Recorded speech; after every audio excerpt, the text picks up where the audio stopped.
Hey, yeah, baby. Hello from the Philippines. Hello to everyone. How goes it? Eat My TARDIS. Welcome back for 1 month. Says, oh my god, it's been a whole month. That's crazy. Time really do be flying.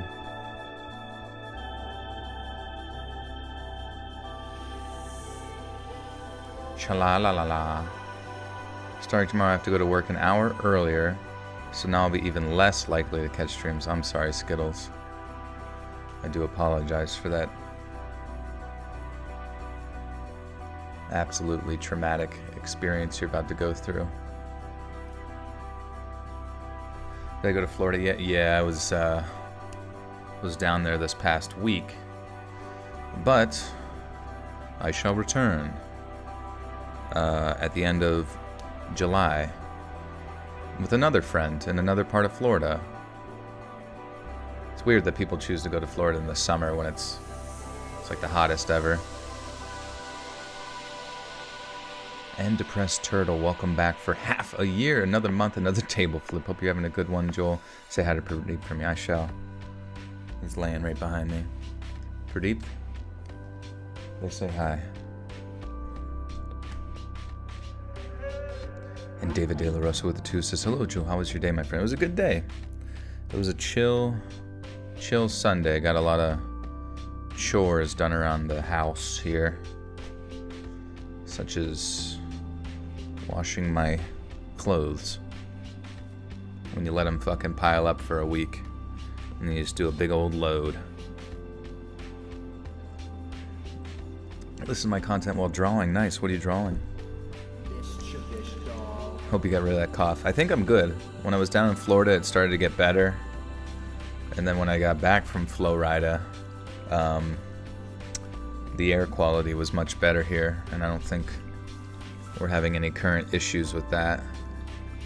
I think most of the air is flowing up north. On the bright side, I get paid by the hour, so I'm about to start getting less sleep, but more money. Good. That's how life should be. You should sacrifice your sanity for cash. It's a fair transaction.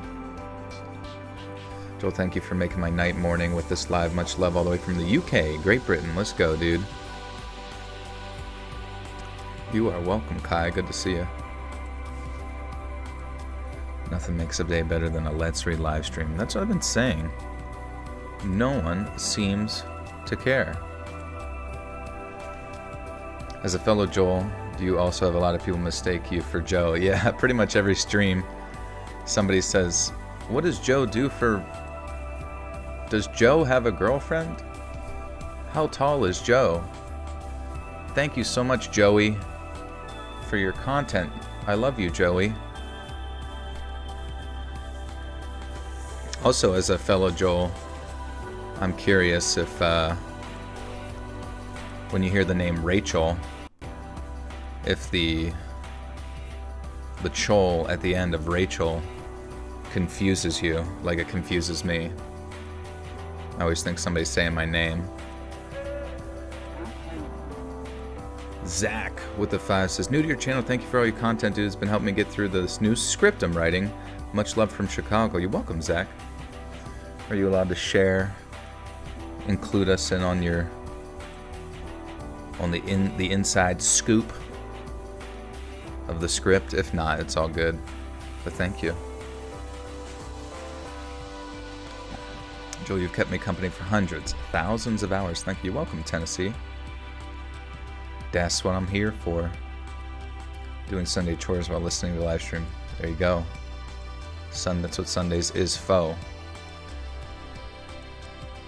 To catch up before the start of the tweak. I love videos. It makes me more happier than ever. Thanks. You're welcome, Darcy. Good to see you. What kind of stories? So yeah, tonight we have driving stories about driving at night. It's a little specific. I never thought of Rachel as Rachel, but now I will. Thanks for that. You're welcome. It's gonna catch your ear forever. I just remember ever since like a little kid, I'd hear it and I'd be like, God damn it. That's not me at all. That's a girl.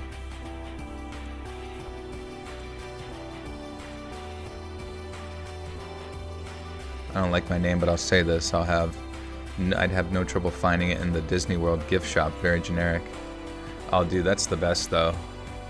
I always felt bad for those people who have, like, really unique names in those, like, boardwalk shops where they're looking for, like, a novelty license plate and their name is Gazorpagorg, you know? There's not enough Gazorpagorg representation in the novelty gift world. We need a little bit more of that. David De La Rosa, thank you for the 1.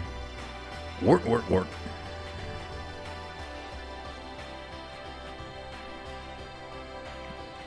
This is fitting because I actually have a fear of driving, which thankfully I've gotten over recently. Well, that's good. It definitely, I remember as a high schooler going into driving, I was like, I would ask the older guys who drove, like, what's it like driving a car? Do you just, like, if you get scared, do you just, like, crash it? And they said yes, you just run people over if you get bored. And Girl Veteran, welcome back for 5 months, says, hey, Joel, when you go to Florida this time, will this friend actually want to go outside? Hopefully. Hopefully we'll be blessed with a friend, an outside-going friend. And thank you, Girl Veteran, for the 1 gifter to Melissa Milgram. Melissa, you now have access to bonus content. Crush my car. You're 30 and can't drive, working on it. It's all good. I mean, it's just dependent on what kind of circumstance you were in that, you know, whether you needed to drive or not. Is me laying on the floor drunk again? Not tonight. I've been very sober for quite some time. Funny enough, when I was in Florida, actually, I had lost some weight and avoided alcohol as hard as I could. Maybe that would have got us going places. We would have had a drink or two. Can I watch your previous live streams? You can, Amanda. There's a playlist called live streams that you can access from the main page of my YouTube channel. Normally there's a live stream like tab, but I set all the live streams to like unlisted, and then they changed it where it shows up, you know, instead of like a normal video, it shows up in like a separate tab. And dude, how good is this song though? This is some driving music right here. It's where you're going like 200 miles an hour, but everything's going in slow-mo, bro. You're 32, you did your first highway driving this year. It's all good. I had to commute to school when I was going to school. So I drove on the highway like all the frickin' time. And I got pretty good at driving underneath big rigs. Kind of like, you know, all the Fast and the Furious movies. Yeah, this is... Oh yeah, Hanny. This is Ulrich Schnauz. This is your shit.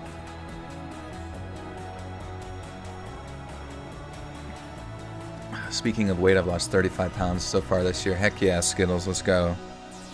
Keep it up. Whole foods.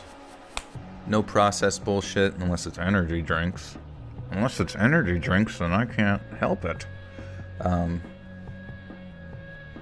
yeah, minimizing carbohydrates, walking, just some good activity, maybe lifting weights if you feel so inclined.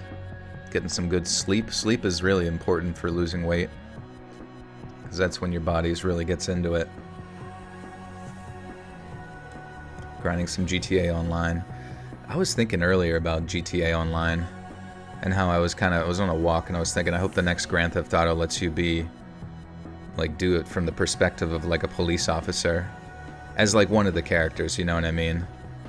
Because I know GTA Online has like a ton of RP servers where like people really go in depth with the cop stuff.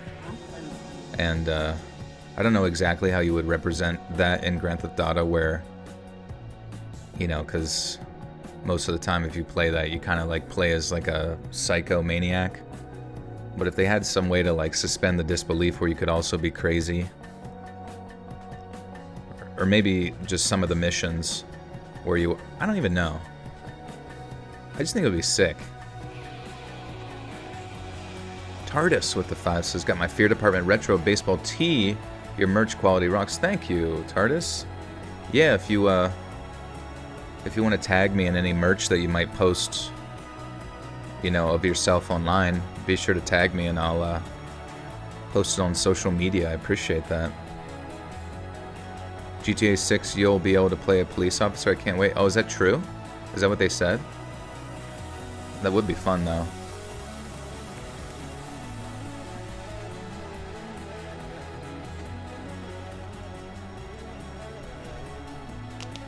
It would be cool if Rockstar could embrace the RP side of it. That's how I play Red Dead Online. I know. Does Red Dead have an RP aspect to it? I feel like there's not a lot of modding with the Red Dead. Is GTA 6 actually a thing? Yeah, there were some leaks, some leaked footage of like early gameplay of it, and even though it like really wasn't much of anything, it's definitely in the works. What social network do I use the most? I guess I do be scrolling Instagram quite a bit, looking at memes and other stupid shit, but I also do that on YouTube a lot too. I don't really use Twitter because... Here, I'll just go to my Twitter right now just to tell you my experience when I get on Twitter.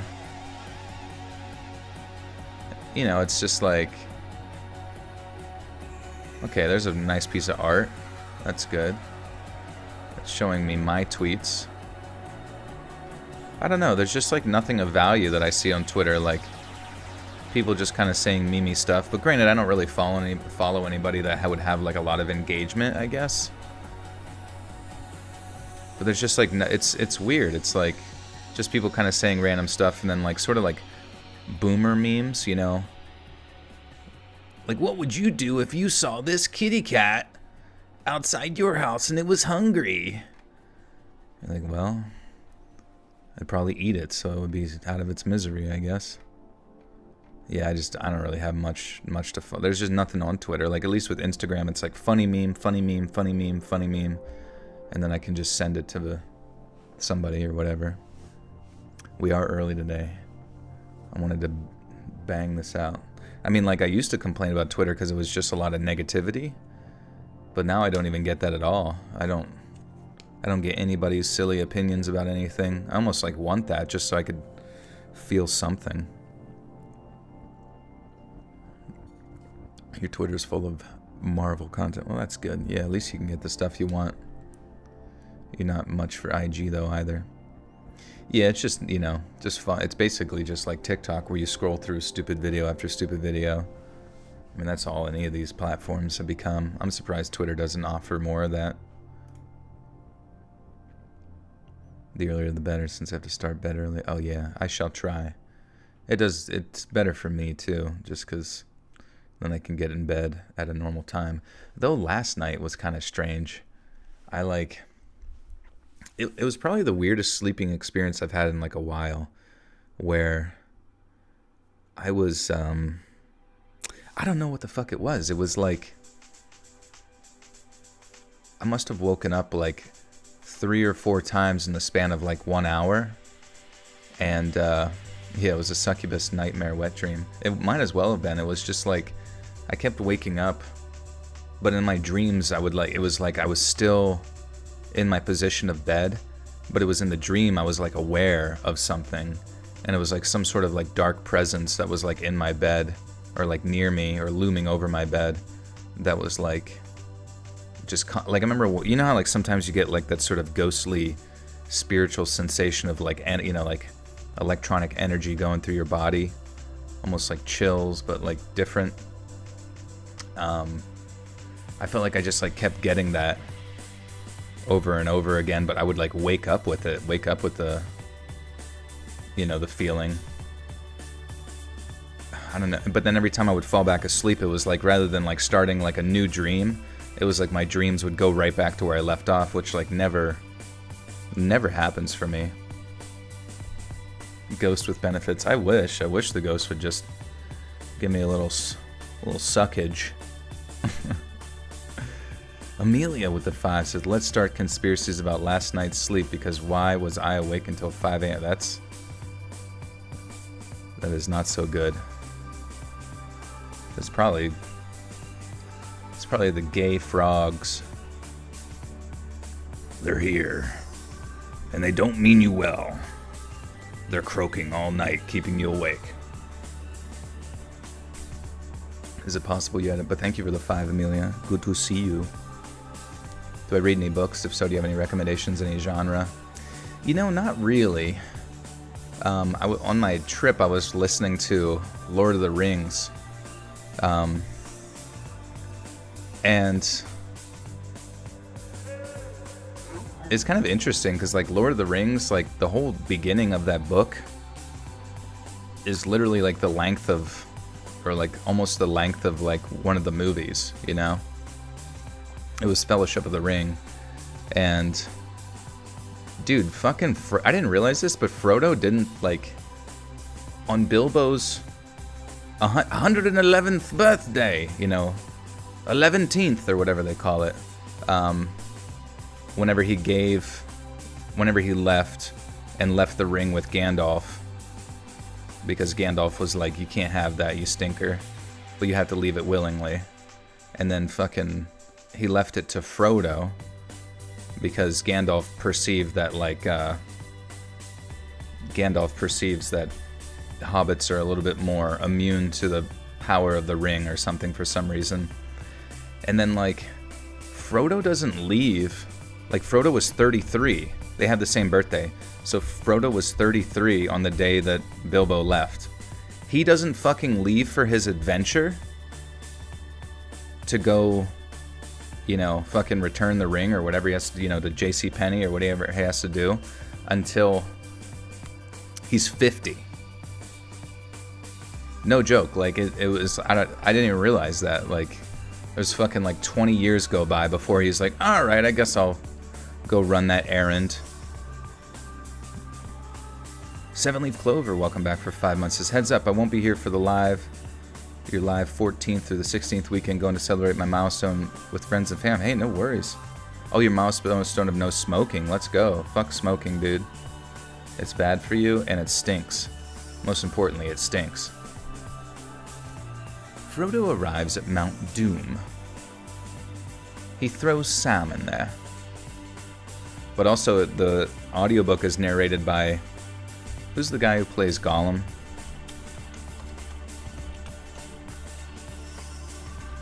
Fucking forget his name. Andy Serkis. And, dude, Andy Serkis is fucking insane, dude.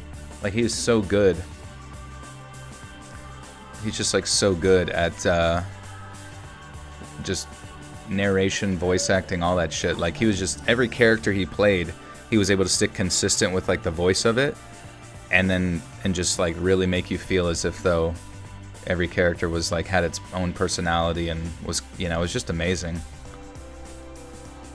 And Jay Williams with the 5 says, for your next Jaeger bomb, cheers to your live stream. Your videos helped me through a lot of detox nights since the Stairs in the Woods videos. Damn, that's a long... Did I even read those stories? I feel like that was like more of a corpse husband beat, but I guess the time frame. But Jay Williams, I'm happy you're detoxing. We must remove all the vices from our life and get focused. British actors are naturally talented, Joel. That's why Lord of the Rings and The Hobbit series are both so great. I would say so, for sure. It really does seem as if, though, like, I don't know, people from the UK just have a sort of more natural inclination towards, like, a sense of, like, theater, you know? Just a few vices as a treat. Just a little bit of heroin. Just a taste. A little bit of crocodile. You're in a plane in Portland, about to take off, headed home to LA, see y'all Tuesday. Alright, Leslie. Safe travels, my friend. If you see anybody that doesn't look real, be sure to make a big stink out of it so we see you on social media. How many stories tonight? We got Let's see. 1, 2, 3, 4, 5, 6, 7, 8 stories tonight. Heroin is fine, in moderation. I hear this is not so true. Wubba lubba dub dub. Alright. Let's fucking pop off here, baby. Once again, if you liked any of those songs, that was Ulrich Schnaus, A Strangely Isolated Place. Ooh. You feel that? A little chill go up your butt, like me? Or was that an actual ice cube? A pinch of PCP. Doctors hate it.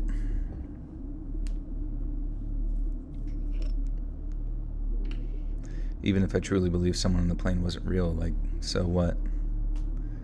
Well, then you're gonna have to get some of the Ambien that she was on. You fitting a spark? Sparking that up? Shit. Alright. Shall we? We shall. We shot. We be popping bottles, reading spooky stories.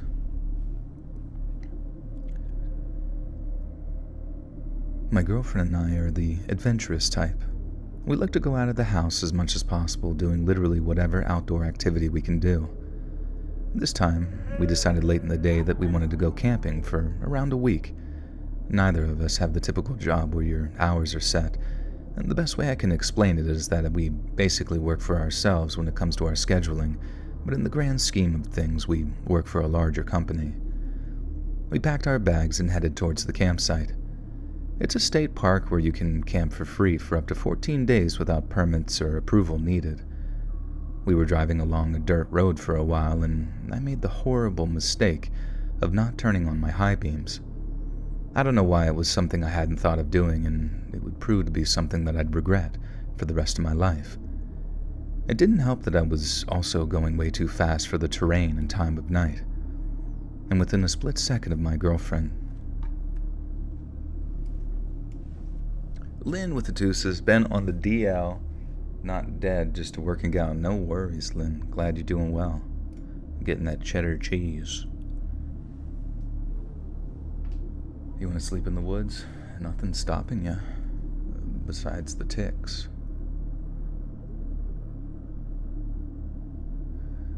Your doctor would hate me diagnosed with high blood pressure and still smoke and drink soda pop a lot.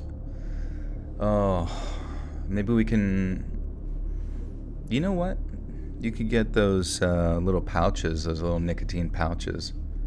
They might be able to replace the smoking if it's nicotine you desire, and then maybe you can transition from soda pop to like sugar-free soda pop, and then transition to maybe like I remember I drank a lot of diet soda, but then recently started drinking like kombucha. And kombucha kind of has that like fizzy, you know, the fizzy drinks. The fizzy drinks. Gandalf, the fizzy drinks are so delicious. Yeah. The Zyn pouches, also they're Copenhagen's. Yeah, you could try the Zyn pouches. My friends use those. Hi, question. Do you think $50 is acceptable to pay for monthly for a gym membership? Not that cheap, but not that expensive. Yeah, that sounds pretty decent, to be honest. It just depends on how much use you get out of it, I suppose. There are some gyms I've known that is like $100 for the whole year, but I feel like that's like a YMCA type situation. Kombucha is nasty. I think it tastes good. I guess it depends on which one you tried. Ticks are on the outside of your tent. Oh my god. Do not get bit.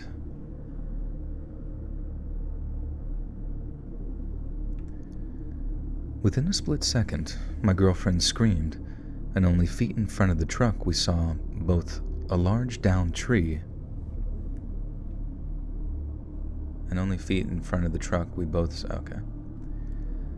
Within a split second, my girlfriend screamed, and only feet in front of the truck, we both saw a large downed tree in the middle of the road. There was little I could do other than slam on the brakes and hope that we could stop before hitting the tree. Of course, we weren't that lucky. We crashed into the tree and I was out for a couple of seconds. I remember waking up really groggy and the ringing in my ears was very intense, but my main priority was making sure that my girlfriend was okay. For purposes of streamlining the story, I'll just call her Jessica. I looked over at Jessica and she was completely out. It was dark, but the moon was lighting up her face enough for me to see that her eyes were closed. I yelled her name to try to wake her up, but she wasn't responding to it at all. I took my phone out of my pocket and turned on the flashlight and pointed it at her. I didn't really know what to expect, but what I saw was something I definitely would not be able to predict at all. I saw the blood first. She was wearing a white shirt, so it was pretty apparent. And then, of course, I noticed the tree branch puncturing through her chest. It wasn't a huge branch. It was probably the same circumference of maybe like a finger or something. I know that's kind of a strange comparison, but I literally can't think of anything else to compare it to. It had come through the windshield, and it was still attached to the tree. I didn't want to shake her because I didn't want to cause any more trauma to her body in the process of trying to wake her up, so I just didn't touch her at all. I tried calling 911, but there was no service. I started trying to think of what I could do to help her, but there were so many. Jesus. Plain water is bomb, that's true too. It is kind of interesting though, like your preferences for things really just come down to repetition. Just drink, if you just consume this enough, eventually your body will just kind of crave it as a treat. What are your thoughts on Neon Genesis Evangelion? Just finished the whole thing, movies and all. Nice. Well, I tried watching about 4 episodes. That's about my limit sometimes for like animes on whether or not it's going to pull me in. And I don't have any qualms with it, aside from the fact that I felt like pretty much every night, like they would go to school, and then every night another celestial beast from fucking some dimension or space would come out and essentially commit another 9/11 on their town or city. And, they would fight it, go through the most traumatic experience of their entire life, no sleep, and then they would be back at school the next day just wearing their uniforms and shit, as if though nothing happened and there wasn't thousands of casualties for some reason. I don't know, it certainly is interesting, but it was hard to suspend my disbelief. You just were watching Space Dandy. That's a hilarious anime. I don't think I've seen that. I do like, what's that, Ghost Stories? The funny dub one. That shit's pretty damn good.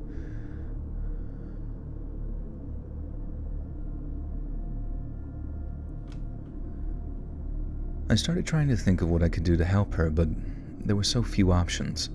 The truck wouldn't even start, so even if driving away was the right idea, it wasn't an option. I had a knife in my pocket, so the next logical solution in my mind was to cut the branch from the tree and try to get her out of the truck and lay her down on the side of the road so I could get help, knowing someone wasn't going to crash into our truck and only make things worse. I hopped onto the hood of the car and tried so hard to cut that branch, but the knife was small and I was getting nowhere with it. I started to panic. It had already been over 30 minutes and she still hadn't woken up. I got back into the truck and I just started to pray. And that was weird for me since I hadn't prayed since I was a kid, but at this point I was willing to try anything. It felt like I was praying for hours, but only another 30 minutes had passed. I was only holding on to this glimmer of hope because she wasn't actively bleeding during that 1 hour. The branch wasn't in the center of her chest, so I was hoping that it missed her heart. I felt her pulse, and it wasn't strong, but it was still there. All I could do was wait for someone to hopefully come along and help us. I don't know if it was God or luck, but I started to see light coming from behind us. It filled the inside of the truck, and I got out as fast as... Oops.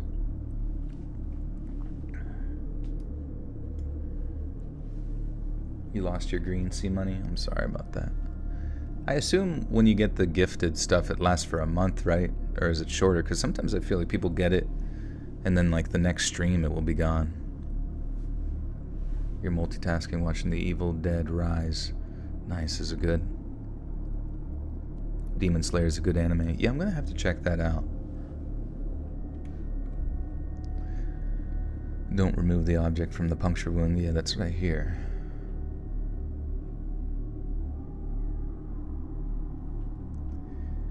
It filled the inside of the truck, and I got out as fast as possible and started screaming and waving at the driver. He stopped right behind her truck and rolled down his window and asked what was wrong. I started explaining to him fast, and he told me to slow down since he couldn't understand me. I explained slower, and the expression on his face changed instantly when he realized what I was saying. He got out of his truck and went over to the passenger side door with his flashlight and shined it on Jessica. He cursed under his breath and told me that the only hope that she would be... I heard him curse under his breath and told me that the only hope that she had would be to cut the branch and try to drive her down the mountain to the EMT station since he also had no service. He had a chainsaw in the back of his truck, and I was terrified the shaking of the branch would hurt her even more, but there really was no other choice. He started sawing about a foot in front of her chest. I covered her with a blanket to try to minimize any sawdust from getting in the wound. It did vibrate her body a little bit, but she wasn't conscious, so at least she wasn't in pain, so I thought. Finally, she was free from the tree. The man helped me pick her up as gently as possible, and we placed her in the back seat of his truck, laying down. I got into the passenger side, and the man turned around and began driving down the mountain. Jessica stayed unconscious the whole time. It took us 20 minutes to get to the EMT station that I didn't even know was there. They were surprised to see us since usually they get called to emergencies. They loaded her into an ambulance and I got in with her. And the nearest hospital wasn't too far away, thank God. But it wasn't a trauma center, so she had to be airlifted to the bigger city that was around an hour away by helicopter. She had a punctured lung, but thankfully she hadn't lost much blood and her heart wasn't damaged at all. The doctor said that if it had been only an inch to the left, it would have pierced her heart and she probably would have died within minutes after the accident. She stayed in a coma for almost 2 weeks, and when she eventually woke up, she could barely speak because of the pain that she felt in her chest. She stayed in the hospital for over 2 months. She had intensive surgery to try to repair all of the damage, but it's possible that she might even need a transplant for her lung in the future. I'm just grateful Jessica survived, and have stayed in touch with the man who saved her life. Jessica is currently still on oxygen and has trouble breathing from time to time. I take her to monthly appointments, and we're doing everything we can to hopefully someday see her fully recover, although we have come to terms with the fact that that may never happen. I recently asked her to marry me while she was... Hey, 7-leaf clover with the 5 gifters. 2 Elvis press play. Sarah Miller, C Money, there you go, C Money, and Jonah Davis and Skittles. Welcome to the Buttersock Cult, my friends. You now have access to bonus content. Thank you. 7-leaf.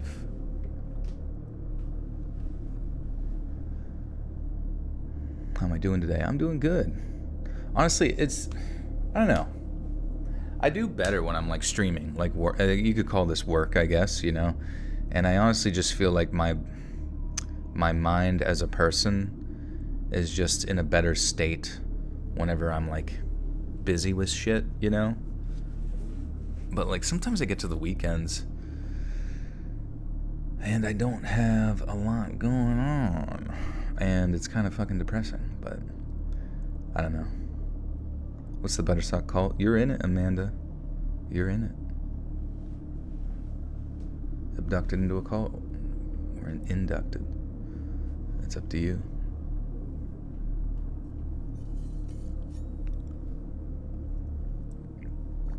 What's better, to join Chilling or the Patreon? Well, Chilling is a separate service that I am no longer a part of.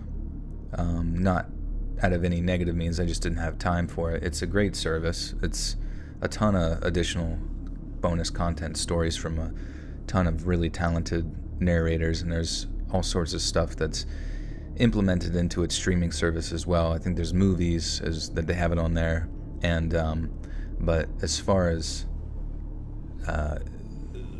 joining here, you can click the join button and get the bonus content here. But Patreon, in my opinion, might be a little bit better because you also get access to the $1 tier, which is early access. So it's just the MP3s before it comes out on YouTube and all that kind of stuff. So if that's if you prefer that, or want to kind of download stuff for on the go. Ever done a video with Mr. Nightmare? I have not. No, I'd like to. That'd be fun. Do I have any hobbies? I mean, I guess I do.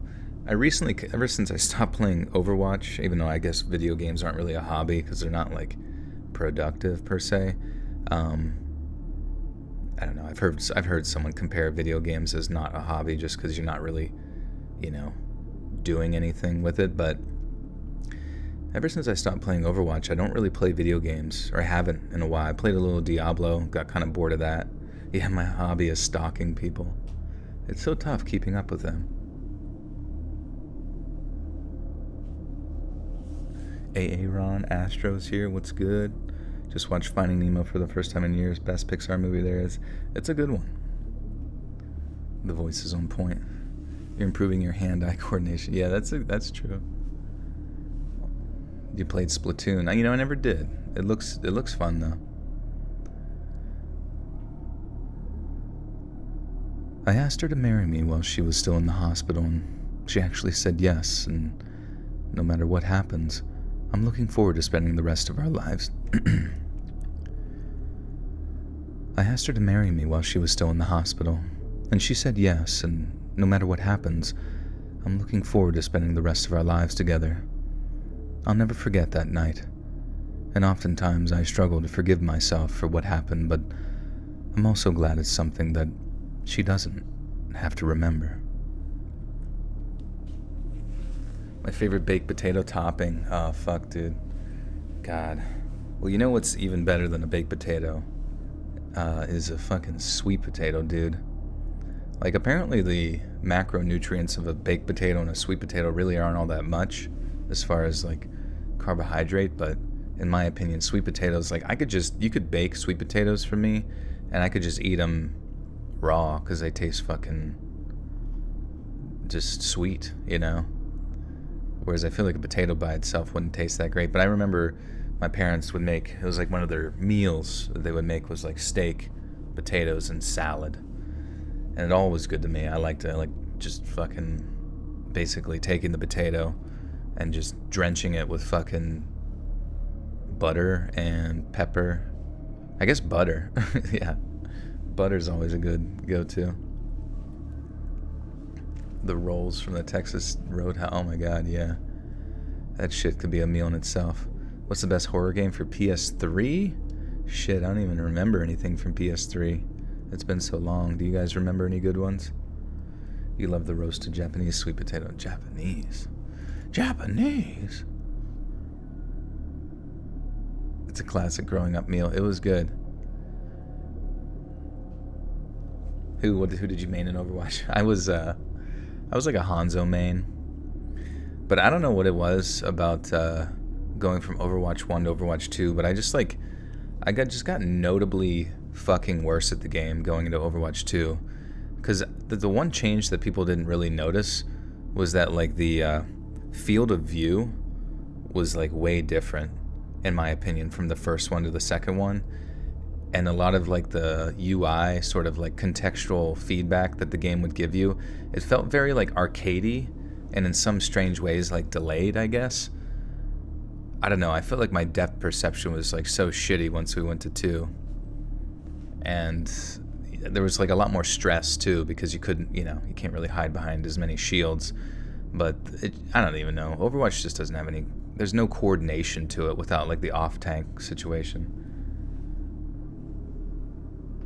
I mean, there's some people, obviously, that stick with it and are really good, but The Last of Us PS3, oh, there you go. Yeah, I guess that's kind of a horror game. Like survival horror. Well, not even really survival, but just horror adventure or something. I'm not sure.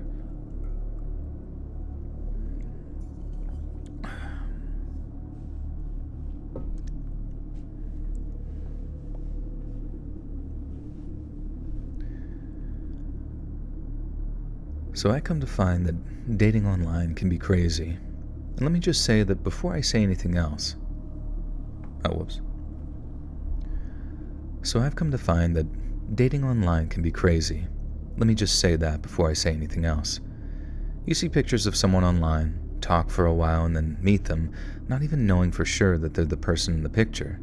It's really absolutely insane. I only wish that I knew that before downloading Tinder myself.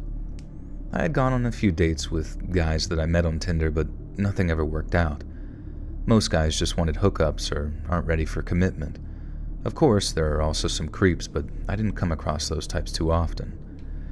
After having Tinder for a few months, I met a guy on the app who seemed way too good to be true. He was absolutely gorgeous, and when he messaged me, I was so excited. I got even more excited the more we talked when I realized that we had so much in common.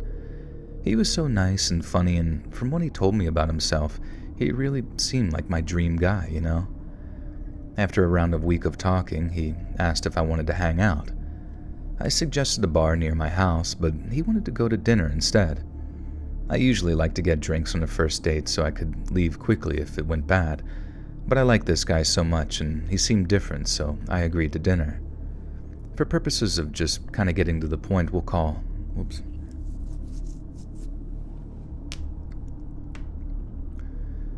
For purposes of anonymity, we'll just call him Oliver. Now, I was just going to drive to the restaurant myself, but he insisted on picking me up, saying it was the gentleman's thing to do, and so on and so forth. It wasn't the best idea to say yes, but I guess I'm not as smart as I think I am because I agreed and I gave him my address. He said he'd pick me up around 7 p.m. the next day, and man, I was really happy. I told all of my friends where we were going, and they told me that I was an idiot for giving a guy I'd never met my address. I thought that they were all just being jealous, so I didn't take their comments to heart. I started getting ready around 6, and at exactly 7, my doorbell rang. I opened the door and immediately was disappointed by what I saw. He looked nothing like his pictures. Well, not nothing like them. It was obviously the same person, but at least 10 or 15 years older. I didn't say anything, and I figured that I'd go on the date and see how it went because I did still like his personality, over text at least. He opened the door for me and walked around to the other side and got in. We started driving in the direction of the restaurant, and that was around 30 minutes away. He told me how gorgeous he thought I was and that I was even prettier than my pictures, and then very awkwardly he said, "What about me? Am I even more handsome than my pictures?" At first, I thought he was joking. He had to be, right? There was no way that he didn't know that he was much more unattractive than whenever he took those pictures. I really didn't know what to say, but my mom has always told me to be honest, so I decided to sort of half-truth and... oops. I be popping bottles. Wait, is Visage on PS3? That game is mad trippy. I don't know. It sounds familiar, but I don't think I've ever seen it.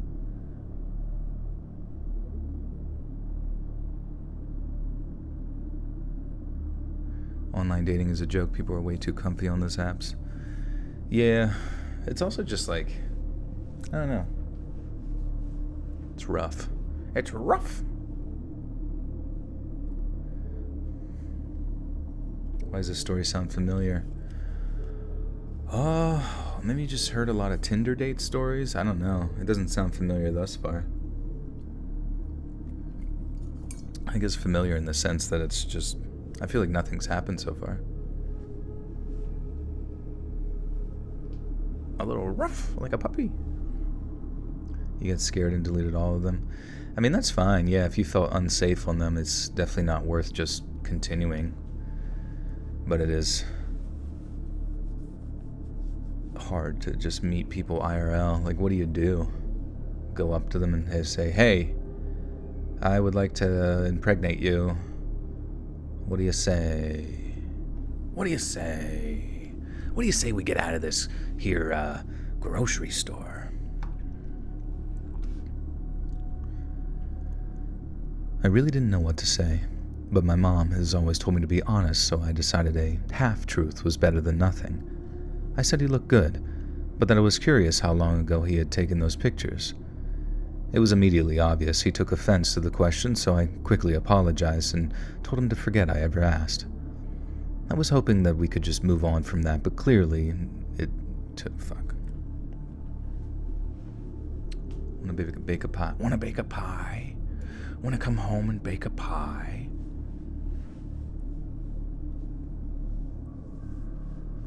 I could put you in that pie. It would be a meat pie. Lots of protein. I was hoping we could move on from that, but he clearly took it very personally and proceeded to give me the silent treatment for the next 5 minutes, like some big baby. I had really begun to regret the decision to go out with him and definitely regretted giving him my address. I knew the way to the restaurant, so I was keeping track of where we were going as he drove. I noticed that he missed the turn on the street where it was located, and I told him to just do a U-turn at the next intersection. But he didn't respond. He passed the next intersection.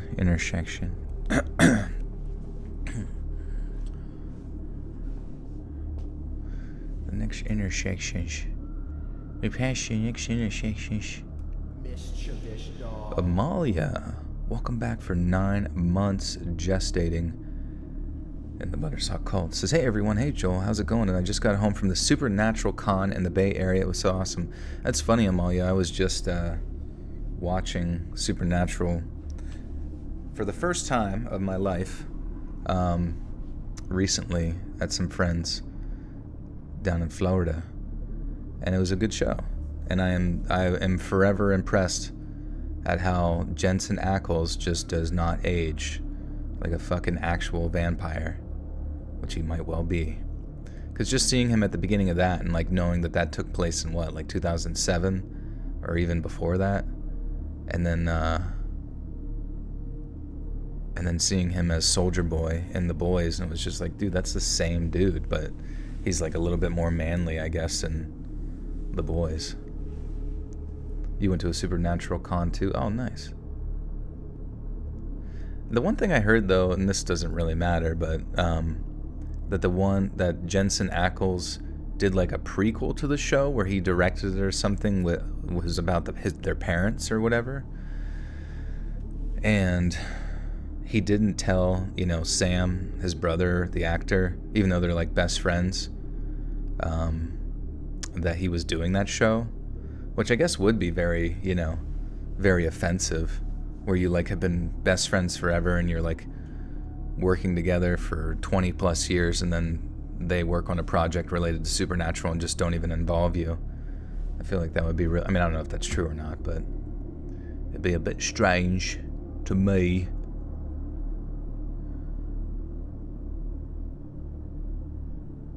The Winchesters? Oh, The Boys are called The Winchesters? Didn't it get canceled after one season? No, I think it went for like 80,000 seasons.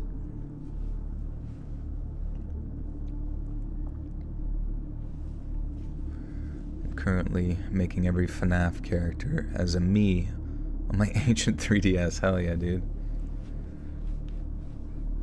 That is a task given to you by God. You must finish it.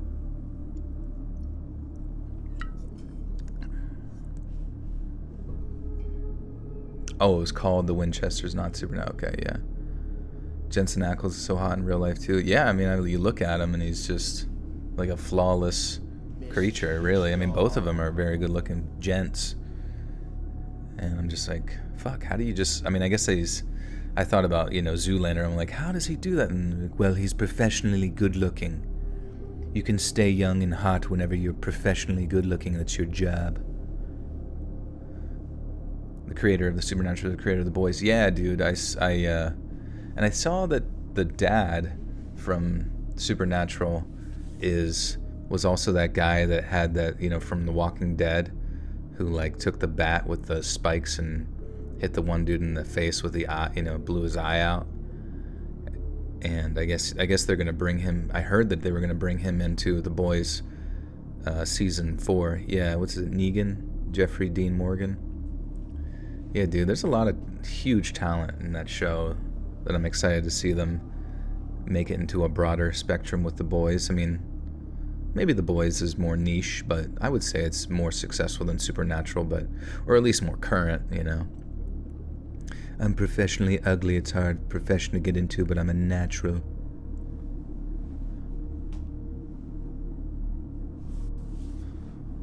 After Glenn got the bat, I lost interest in... Yeah, I stopped watching The Walking Dead after season 2. Because they got to that, like, prison or something. And then I just kind of felt like, I'm like, is there no solution? Like, I don't know why shows make shows. Like, I kind of get Supernatural just going on forever because it's like... It's one of those, Monster of the Week shows. Where it's, like, always just... it's kind of like an anime. Like, it just keeps going and there's a new little... plot, and there's an overarching plot, whatever, we get it. They're trying to find their parents or some shit. But then, like, The Walking Dead was one of those shows that kind of, the whole point of it was every episode was leading to the overarching plot in a more grandiose sense, in a more intricate sense. But they never seem to have, like, if you're going to make a television show, in my opinion, I think there should be, like, a pretty clear vision from the get-go, what your plan is for it. Like just after 4 seasons, we're done. We're gonna follow the manga. We're gonna follow the comic book. Whatever the fuck. We're not gonna milk this shit unless there's like a spin-off. I don't know. Elizabeth Knapp with the 10 says hello from my mom Michelle and my lovely niece Alitra and I. We all listen to you at night and then discuss the next day. I know I've said it before, but thank you for the bonding ship. Keep going. Thank you. That's awesome. I am everyone's Supernatural. There's no way to cancel Let's Read show at this point. Unless you kill me. But Elizabeth, thank you again for the 10. And Stephanie Bowling. Let's go, baby. I'm doing fine today. I hit the 7-month pregnancy mark. Jacob's twin daughters. My daughter Jolene has a birthday next month. She'll be 1 year old. Holy shit, has it really been 1 whole year since the birth of Jolene? That's crazy. And then Jolene 2 and Jolene 3 will be born.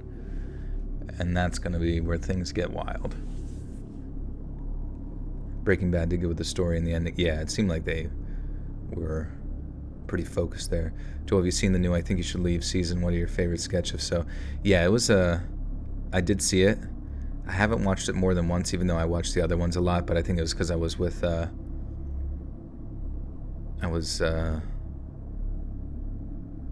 was watching it with my friends, so it made it like easier to watch again. But yeah, the zipline one was fucking hilarious. Just the concept of like him like passing up a dating show to just keep getting back on the zip line. And like I laughed so hard at that part where like, so how do you think your relationship is going with Jess, the girl on the show?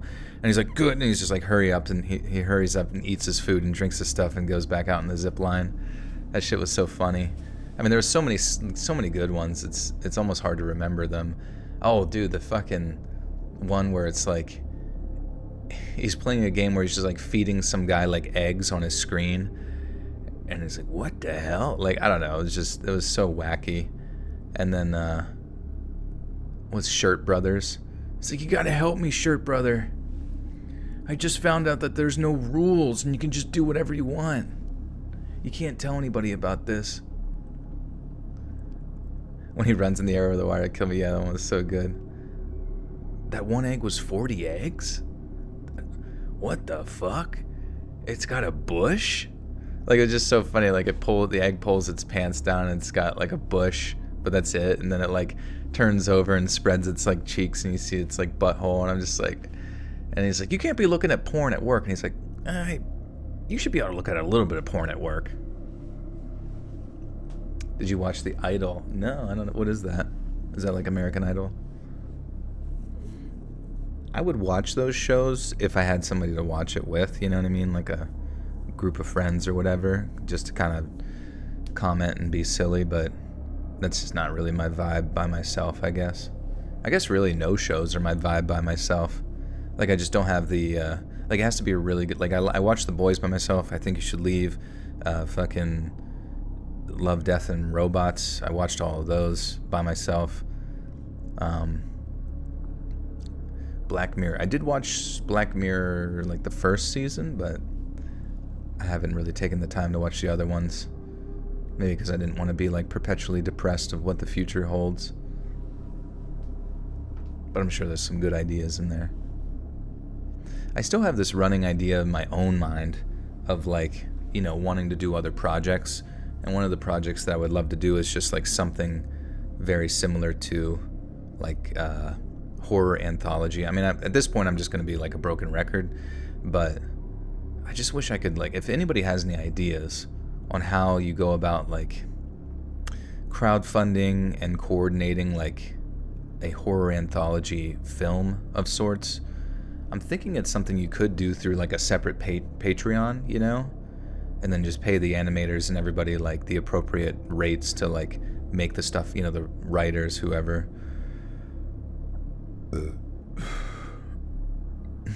Porn at work, gross man always. No, it's from a skit, Rob. You have to watch I Think You Should Leave. He's like, you should be able to watch a little bit of porn.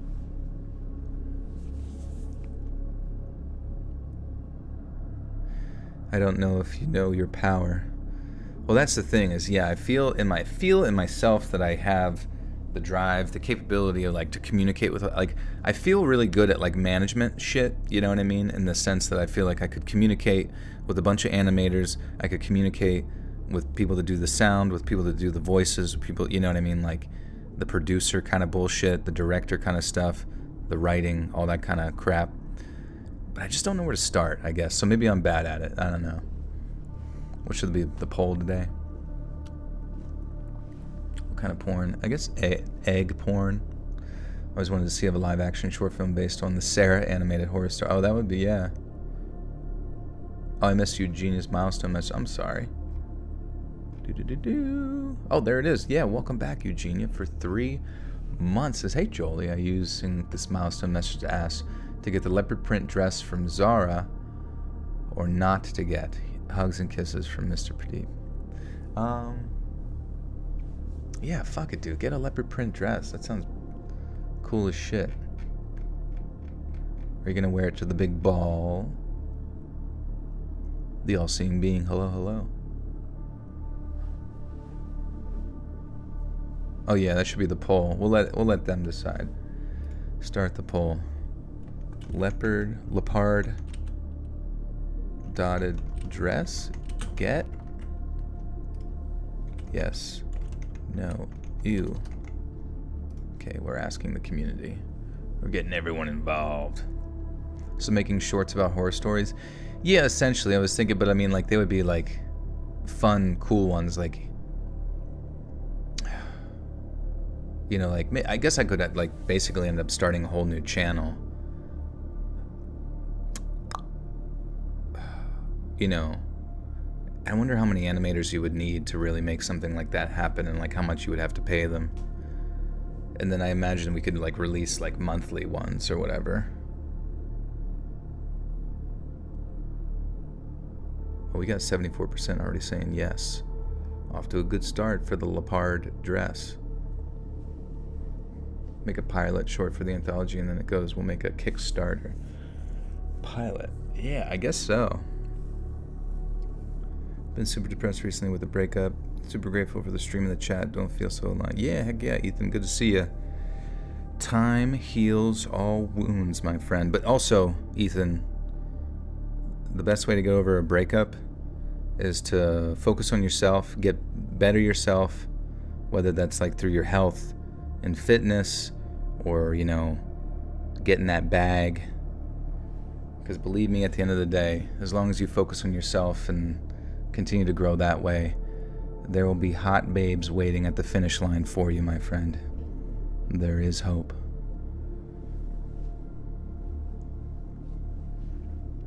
All right. He passed the next intersection, and I started to get a little freaked out. I told him again that he needed to turn around, and again I got no response.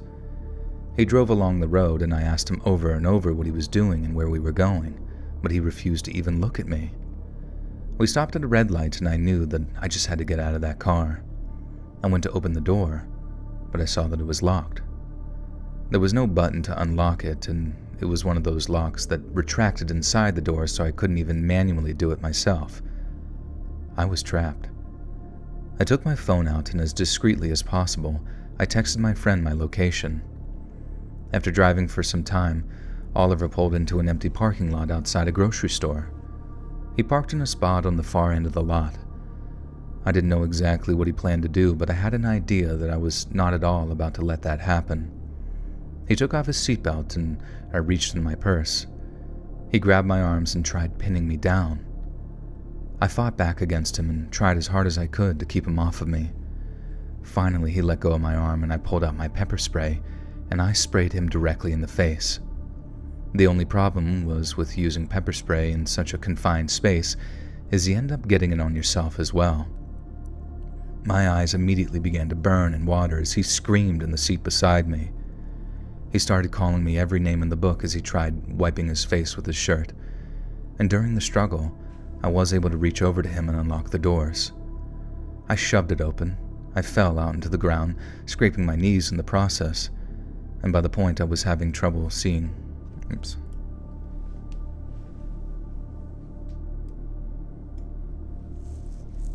Get small-time podcasters and offer local college kids an acting gig. There you go. Yeah, I wonder if there's like a college I could consult with for like an animation department or something of that nation.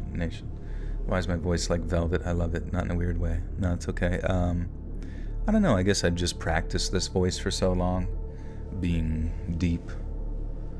But if I talk like my normal voice, this is me back here, and hi everyone. What's my favorite candy/sweet? Good fucking question. I like Reese's. Anything Reese's. I love Swedish Fish. I love crack cocaine. Love smoking it.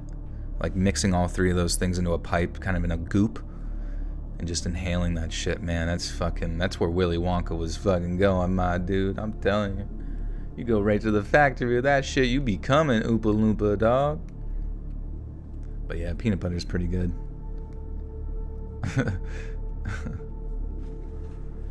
Yeah, Hunter Biden. Me and Hunter were smoking crack in the White House. It was fucking lit, dude. He's got a real sweet tooth, let me tell you. Peanut butter M&Ms, yeah, brother. Fucking, yeah, man. I gotta pick a day, maybe like once a month, where I just am a glutton. I've been trying to stay healthy. But I really do want to just like drink a barrel of M&M minis. Fuck. But like M&M minis, but they're like Reese's Pieces. Do they have those? Like even smaller Reese's Pieces that you can drink?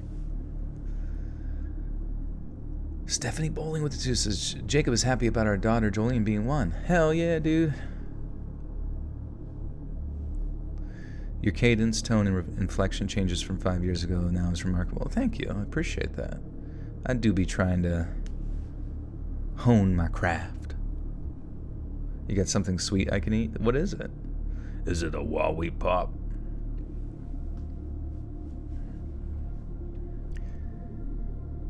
By that point, I was having trouble seeing clearly, and my chest had begun to burn from breathing in the fumes from the pepper spray.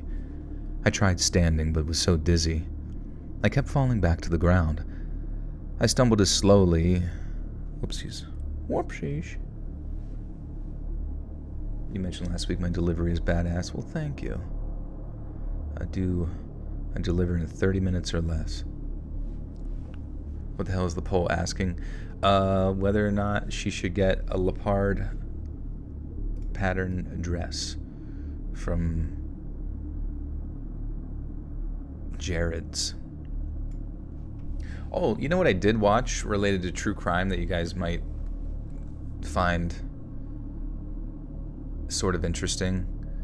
Was somebody put on the fucking 3-part series related to the Jared Fogelman case thing or whatever, of him being it was called like Jared Fogle, or the Jared Fogle, the subway guy making of a monster. I don't know, it was like something of a monster. And like, am I the only one who thinks like a lot of that story just like doesn't add up?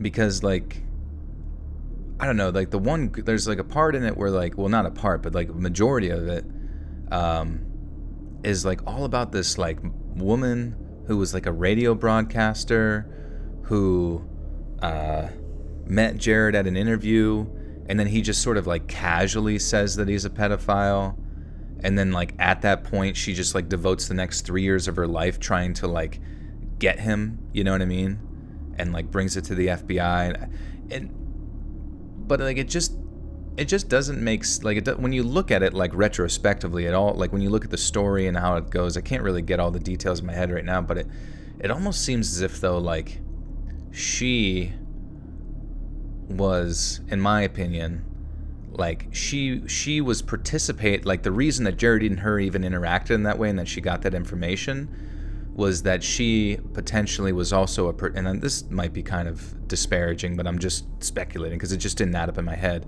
was that she may or may not have allegedly been participating in the process of like selling her kids or participating in that process, right?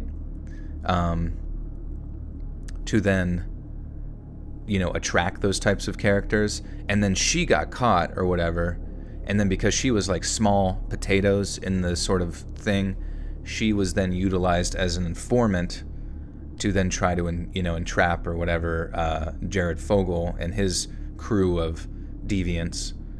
And Megyn Kelly does a great interview with her. She was undercover CIA. Well, maybe that is the case, but it just like the way that the documentary covered it, I just felt like there was so much information left out in like her contents, you know what I mean? It just didn't, I don't know, it just like didn't add up how her connection to Jared, like it just, I feel like there was, and maybe my like high brain at the time was just like thinking too conspiratorially or whatever, but if you go back and watch the documentary, there's just something about it that just doesn't quite make sense. Because then he ends up getting caught for like a totally unrelated, not unrelated, but like a totally separate person involved with that. It's not all exposed for sure. Yeah, I just feel like there's something that the intelligence agencies that she worked with, which I guess would just be the FBI or maybe Homeland Security or some shit, just seemed. I got high. Yeah, my friends had a weed pen that I schmokered when I was down there. I should do that for my birthday next year instead of apple juice. I should just get a weed pen and smoke it and just say stupid shit.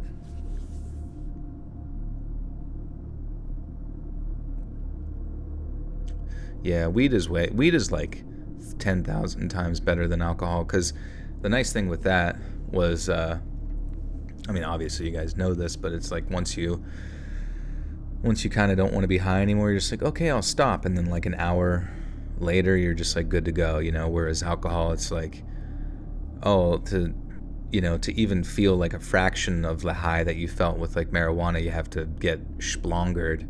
And then at one point, you're probably going to like feel sick. And then you got to recover the next day. And it's just like such a fucking process. Now, granted, I don't really smoke that often, but it was when in Rome, when in Florida. Join the meth heads. You go through a 1 gram carton a day now. Damn. That's a lot of smoky. What's been my favorite travel destination? Let's think of where I've been. I went to Niagara Falls in Canada. That was fine, but it was just sort of a tourist thing. When I was younger, I used to go to Ocean City, Maryland. It was kind of trashy, but at the same time, it was fun as a kid. And then I realized it was actually a really good ocean as far as like riding waves and shit like that, as far as beaches go. And it had a boardwalk, whereas some beaches, it prides itself on being pretty, but there's nothing to do there. You know what I mean? There's no fucking boardwalks or cool waves to like ride. No sharks to fight. Went to Colorado. Colorado was pretty cool. Went to Boulder, Colorado. Visiting a friend in like 2014, and yeah, there's a lot of cool hiking spots and shit out there, and I like that the sort of biomes of the locations like changed quite a bit. Like we would be, I don't know, in snow, and then suddenly in like red rocks, and like suddenly in like prairies, and it was like a lot of like variation there. Florida's all right, you know what I mean? Like Florida like has a lot of beautiful spots. It's warm all the time, but there's a lot of like, and I don't say this to be disrespectful, but it's a lot of just like, strip mall. It's a lot of it, like the entirety of like Highway 19, which goes up most of Florida, is just one giant fucking trashy strip mall. You know what I mean? Like it's just an endless highway, but at any time you could stop at a massage parlor. So, you saw that kind of shit on the side, or like a fucking vape store. I don't know, like, it's kind of, Florida's a little, I don't know. It's got its perks for sure, but where the fuck? New York City kind of sucks because everyone's so mean there, but there is interesting stuff to look at and do, I guess. But I kind of feel like every time I've gone there, I felt like my soul was sucked out of my body and replaced by a big pile of shit, because I felt like just an angry person after just being there for a little bit. The Dominican Republic was interesting, but it's a lot of poverty and a little scary. Jamaica was beautiful, but that's a lot of poverty too. The resort that we were on for the guy's birthday was amazing. Where the fuck else have I been? I guess California. I visited back in 2019, went to Anaheim for the VidCon. That was sick, but it was mainly cool just because I was there with friends. I would say overall, it's, going through like LA traffic was pretty fucking miserable. And, there wasn't anything in particular about it that was like better than any other beach town, I suppose. But have you ever been scuba diving? No. But I did go in this one place where it was like, they put a helmet on your head and then have, a wetsuit, and then you walk at the bottom of a huge tank of water as they like show different things. I thought that was kind of interesting. Oxy, what's good? Jello. Rivendell is nice, yeah. Visiting the High Elves. They are both, happy. What's the saying? And I was listening to Lord of the Rings, like, they are both gay and sad at the same time.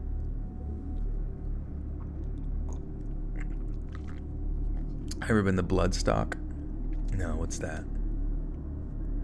I miss the sun, so I will be moving back.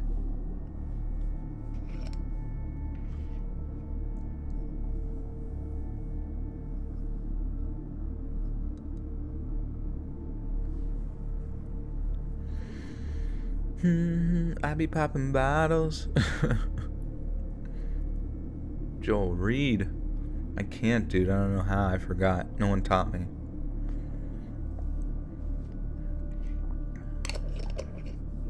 I'm blind. I look directly into the sun and I can't read anymore.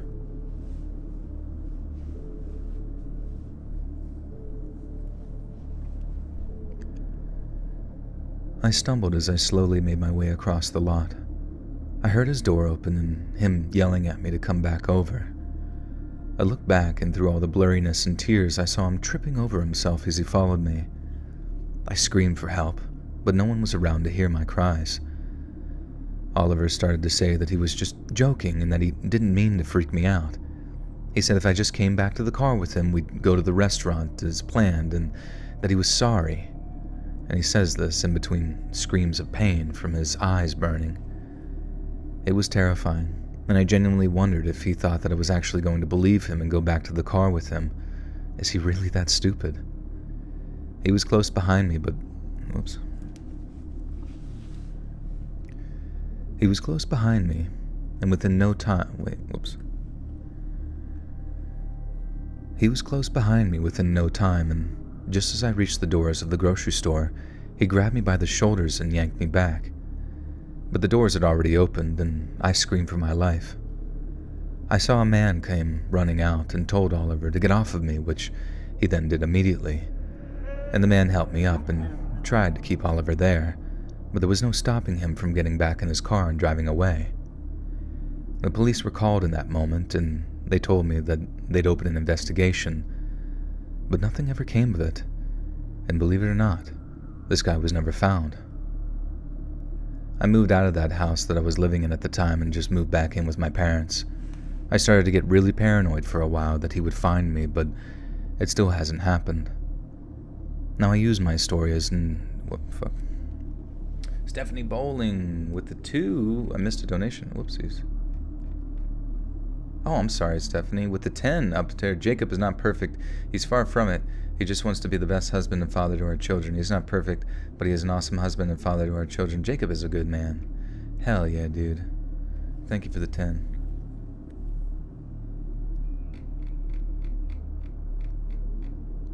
And Stephanie with another 2. Thank you. No hard feeling. Yeah, I appreciate it. Sorry about that. And Thomas O'Donnell. Thomas O'Donnell with the 10. Thank you, Thomas.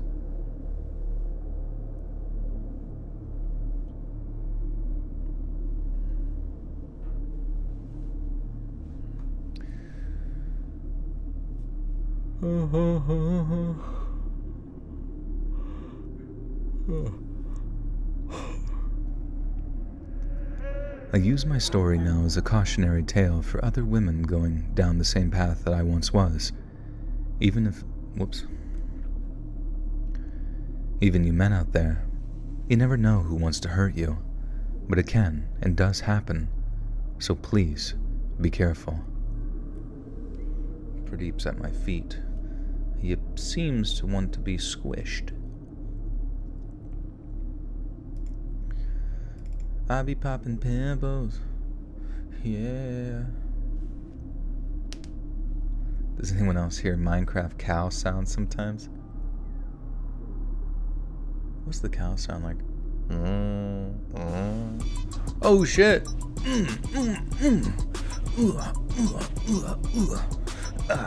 Pradeep, get up! Come on, Pradeep. They're making us twerk. He's in carriage, just laying there.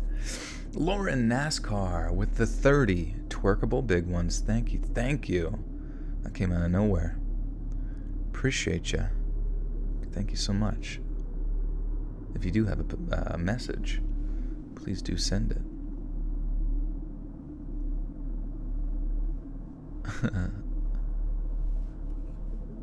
Make him clap. Oh, there it is. I was twerking faster than the speed of sound. What time is it there? It is 10:42, and you're 3:42? I guess that makes sense, because I think the UK is like 5 hours ahead of the East Coast. When you read the last sentence of the story, do you space out the last few words on purpose, or is it something you do naturally when reading?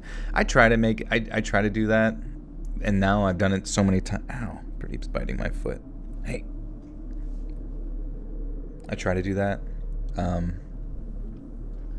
but now I've done it so many times that it's like hard to stop myself in case I have to do other type of, a narration or like a thing that isn't specifically my content. But I just find that it sounds way more obvious to the listener that it's done, and it also sounds kind of spooky,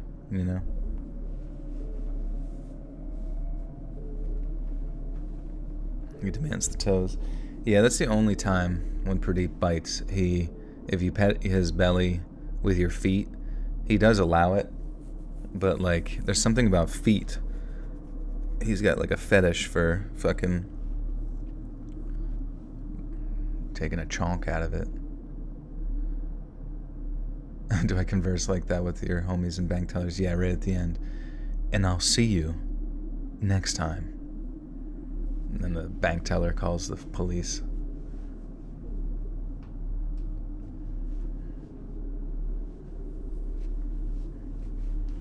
What, buddy? You hear that? Spanking his butt. Alan Cruz with the 5 says, thanks for amazing work you put out there, sir. Much respect. Can we expect a feet reveal? Yes. My feet is all over the internet. You just have to find it. But thank you, Alan. Good to see you. Pradeep gets a feet reveal all the time.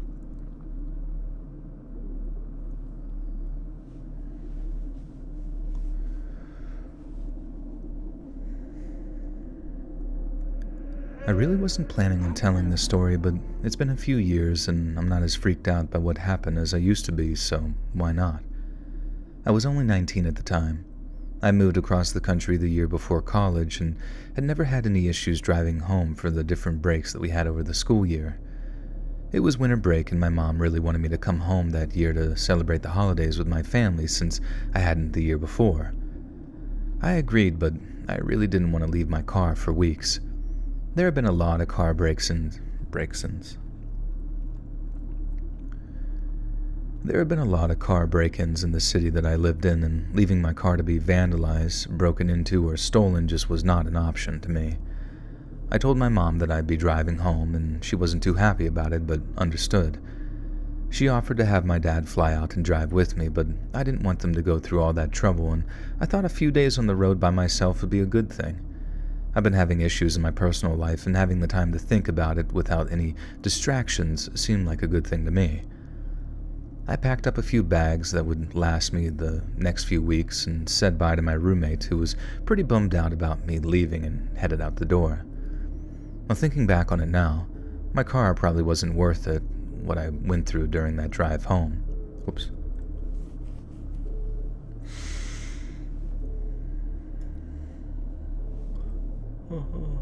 Your podcast kept me sane through my breakup. Thank you. You're welcome, my friend. Sorry to hear that. But you shall persevere.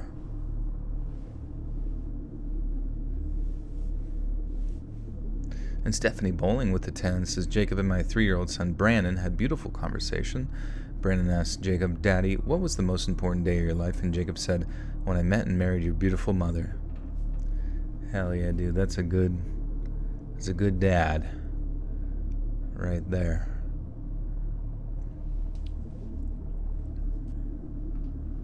What kind of car do I drive?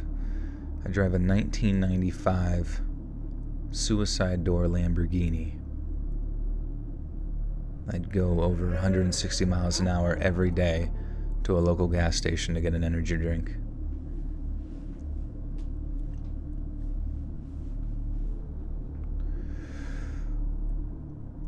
Thinking back on it now, my car probably wasn't worth what I went through during that drive home. It was a 20-year-old Honda Civic that had the propensity to break down a lot, and by a lot I mean at least once a month. I just didn't have the money to replace it. I hopped in the car and was on the highway within a few minutes. I got some coffee before heading out of the city so I could stay awake as long as possible. It was still around 8 in the morning, so I figured I'd drive for around 10 hours before hopefully finding a hotel and settling in for the night. I had no definite plans and was following the fastest route home, which probably wasn't the best decision.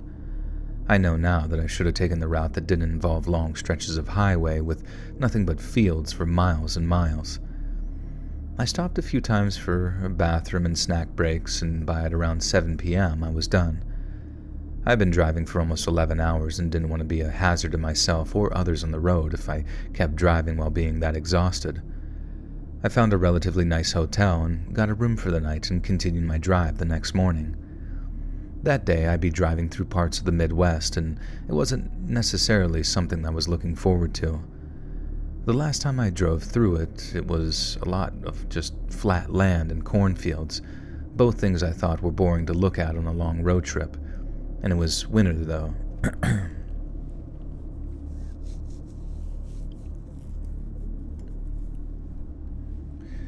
You bet I drive a Subaru.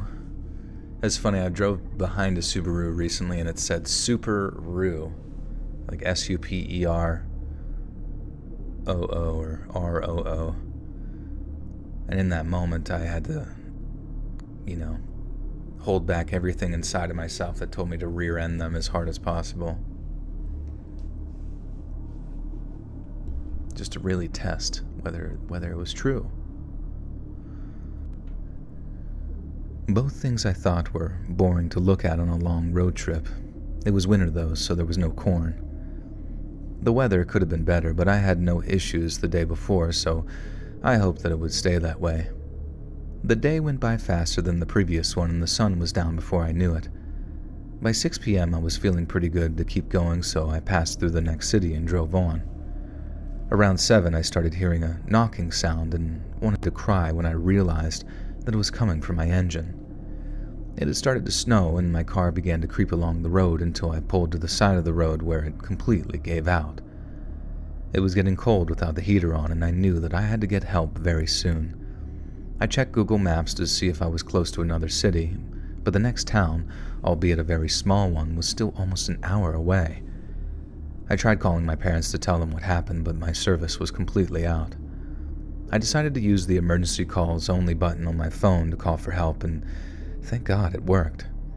The only problem was the closest officer that could respond was at least an hour away in the town that I mentioned earlier. I told the dispatcher that obviously I'd wait, and she instructed me to lock the door.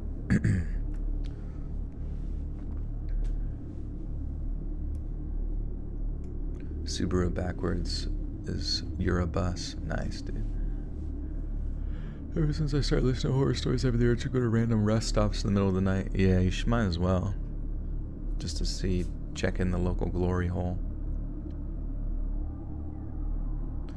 Do me a favor. All of y'all stop ordering Amazon stuff this week. You're killing me. Oh, I'm sorry, Prime. It's just too damn convenient.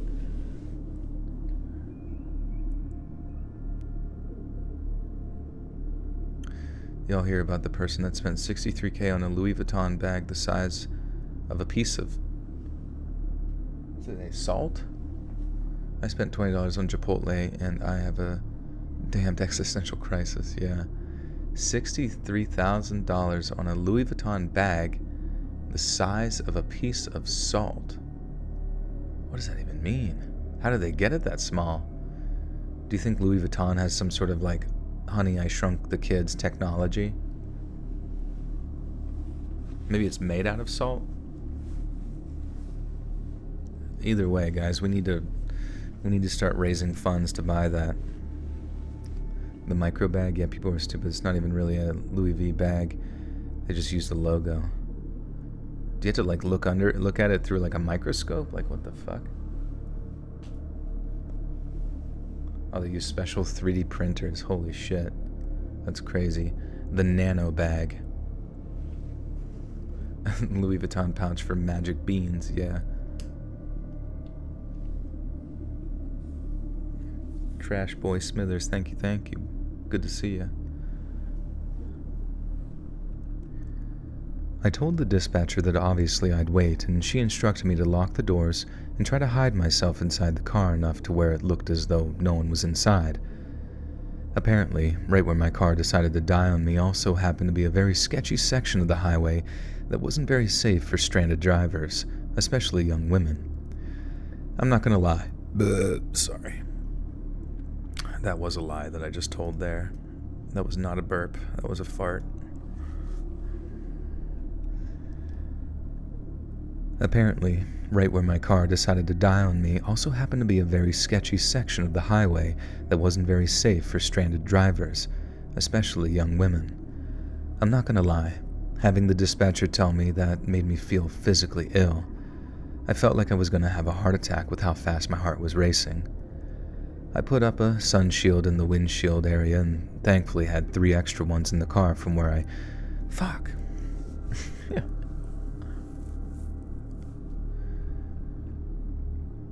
I put up a sun shield in the windshield area and thankfully had 3 extra ones in the car from when I went car camping and decided to put those along the sides and back windshield as well so no one could see it and it would look like almost black from the outside. Around 30 minutes into me waiting, I started getting the feeling like somebody was watching me. Now, I tried convincing myself that it was just because of the situation that I was in and that all the windows were covered anyway, so there was no way that that was possible. I wanted to shake it off, but the feeling just wouldn't go away. No matter how much I told myself that I was okay, there was something inside of me telling me the situation I was in was about to get very, very scary. I turned on the screen on my phone and faced it in the direction of the windows, not knowing what I was about to see would traumatize me for years to come. At first, I felt some ease seeing only the reflection of the sun shield. I turned my phone towards the passenger side windows and in the small crack that wasn't covered, to my horror, a strip of window was visible and on the other side of the window was the face of a man pressed against the glass with a smile, staring directly at me. My first reaction was this blood-curdling scream. It was a sound that I didn't know that I even had the ability to make. It was like fear itself was manifesting in sound. It almost actually rang my ears and the second the scream left my mouth, I watched as the man lifted his face from the glass and heard him begin to laugh, the most awful, guttural laugh I'd ever heard. Immediately, I heard the car move as the man violently tried the door handle to get access into my car. I was screaming and crying as he hurled himself around the car, howling like he was some animal between his laughing. It felt like he was taunting me in a way. I called 911 again and was screaming that I needed help now. The woman who answered the second time wasn't as friendly as the first I'd spoken to only 30 minutes prior. She kept yelling at me to stop screaming, otherwise she wasn't going to be able to help me. I was crying, trying my best to calm down as the man outside began to bang on my window with what sounded like a hard object that possibly would make it possible for him to break into my car. The dispatcher began threatening me, telling me that it wasn't okay to prank 911, even though I insisted what was happening was very real. After 10 minutes of just pure agony, trying to make her understand as the man just outside my car was putting me through this, she hung up on me. And I felt completely helpless. In the moment, the only relief that I was feeling was the fact that he hadn't been able to break into my car. I called 911 again, hoping I'd get a dispatcher with more empathy, and thankfully that was the case. A man answered and immediately took my distress into account and helped me calm down enough to get the information he needed. The officer that had been sent almost 45 minutes before was only around 10 minutes away, and I was told that they'd have him get to me as quickly as possible given that I was...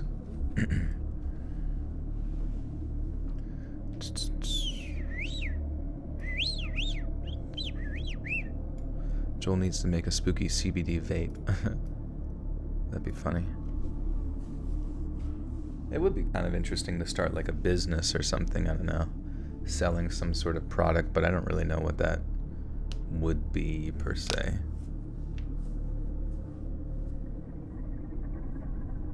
Trash Boy, thank you. Glad you can make it. Let's vape. My vapes would be authentic vapes. They would still give you popcorn lung, like a good vape should. Someone write some Let's Read fanfics.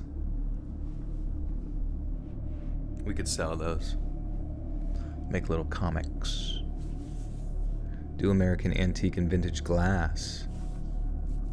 What do you mean? I don't understand. Oh yeah, Joel Juice CBD. Yeah, that'd be interesting.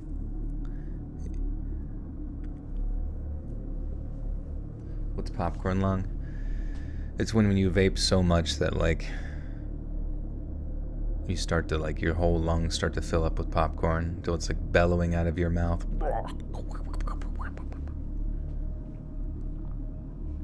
Pretty body pillows, that would be good. The officer had been sent almost 45 minutes before, and now was only around 10 minutes away, and I was told that they'd have him get to me as quickly as possible, given what I was going through. I was hopeful, but that hope was ripped away when I heard the sound of what was obviously a rock being thrown at my windshield. It shattered just enough to motivate the man to get on top of the hood and stomp the windshield.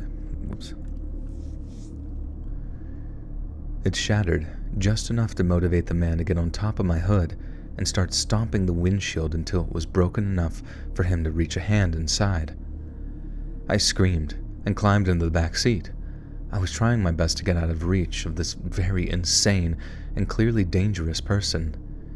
He started tearing the windshield out of the way, and his face was even scarier than it was the first time I saw it. I was paralyzed with fear as I watched him begin to climb between the glass into the car. I had no choice but to get out of the car and hope the officer was close by. I opened the door and turned my phone's... You know, it's kind of weird when you have like an itch on your face or some shit. It like, you can't just like let it exist. Like an itch never like just gets better and goes away. Like it must be itched away. That's the only manner in which to solve it. One of the unfortunate flaws of human evolution.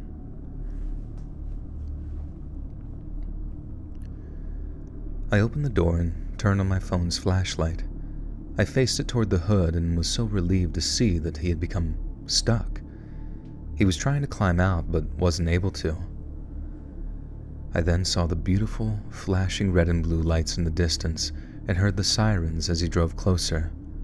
I started frantically waving him down, and he pulled up beside me.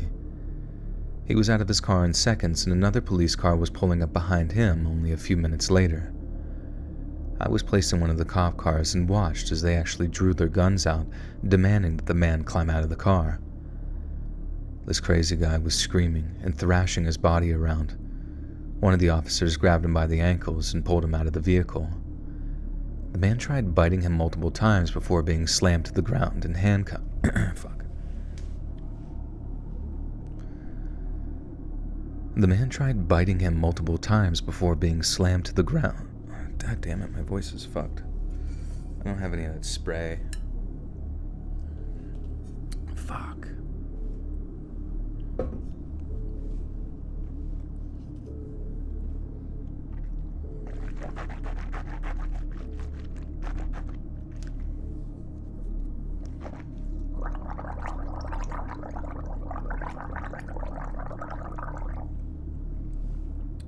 At least I'm back to that.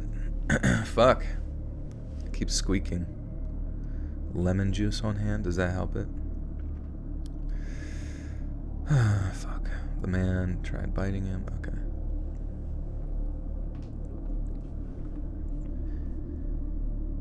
The man tried biting him multiple times before being slammed to the ground and handcuffed. They put him in the back of the other car and told me more officers would be coming down to take pictures of the scene, and a tow truck would be down to tow my car. I was driven to their police station and gave my statement about every... Oh, damn, dude, am I really... That's so fucking annoying, dude. I'm not sick anymore, but now I'm going through puberty. Pooperty.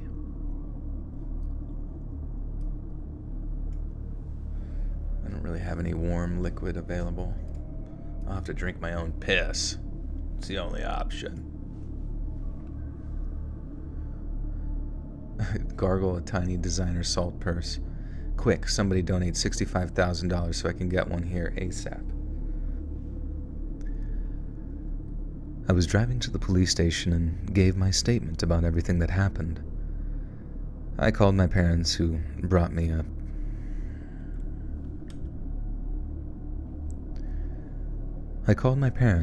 bought me a plane ticket home from the nearest airport, which the officers were nice enough to drive me to. I wish I could tell you the man who did that to me even gave a reason as to why, but he didn't. He was so mentally deranged that they said that he wasn't even fit to stand trial eventually, and I guess he was interred at some... not interred, what am I saying? And I guess he was taken to some state mental hospital where the last I heard, he's still there. I wish that there was some justice for the hell that he put me through, and maybe some people would say there was, but to me, it wasn't justice. He isn't being punished. I am. The memory of what happened punishes me every day. It's gotten easier to deal with as time goes by, but it'll always be there to torture me anytime I'm reminded of that man in the window.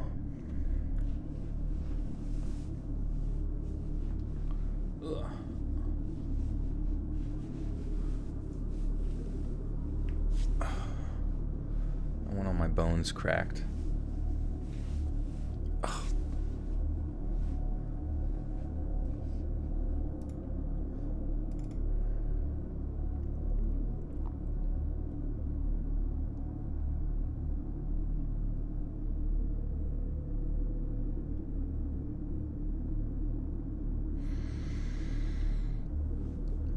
Have you followed the Idaho case? Rekieta Law Channel content creator is a lawyer and says there's a significant reason to believe the guy they caught could be innocent and media used it to get viewers. No way, really? Holy shit. That would be a fucking turn of events. Because, I mean, it would... I don't know. I mean, I guess I only have one side of the story, but it genuinely seemed...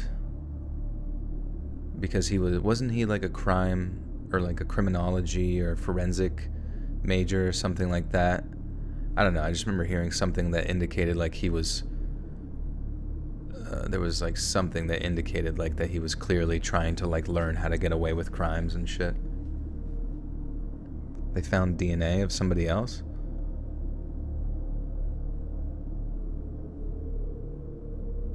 Everyone share this. Oh, vintages, if you're trying to post a link, you can't, it doesn't let you. Or you just mean the live stream. Yeah, share the live stream.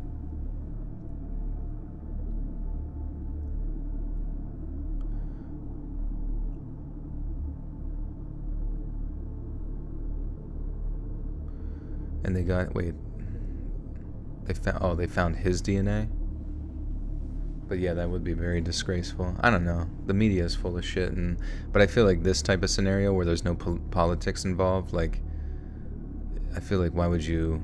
I mean, I guess in many ways with the people who died in that,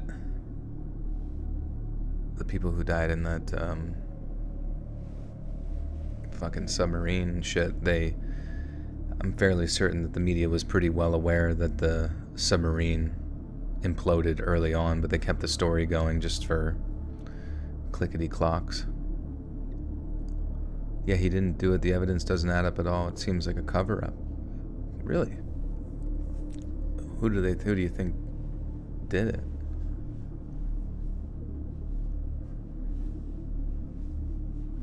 You gonna send an attempted murder story in? Yeah, do it up. Let's read submissions at gmail.com. I was driving my truck back home from my girlfriend's apartment. There was a pretty big storm going on that night, but I figured since I only lived 10 minutes away, I'd be fine. I would have stayed at her place, but I had to work early the next day, and all my work clothes were at my place. It was dark and the power had gone out. Driving in complete darkness with only your headlights to light your way isn't the most comfortable feeling. The rain was pounding down on my windshield so hard, my wipers couldn't even go fast enough for me to be able to see in front of me.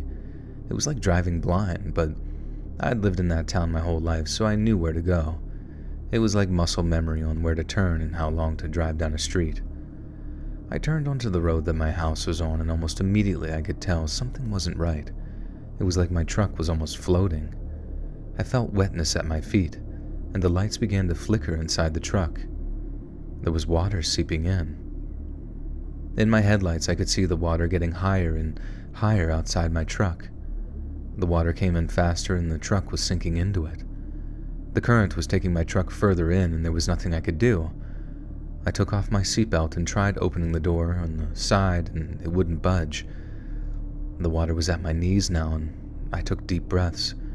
My dad always told me not to panic in a scary situation because panicking won't save your life. I had a waterproof flashlight in my glove box and I took that out.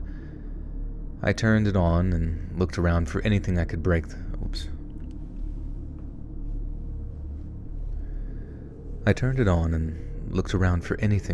window with.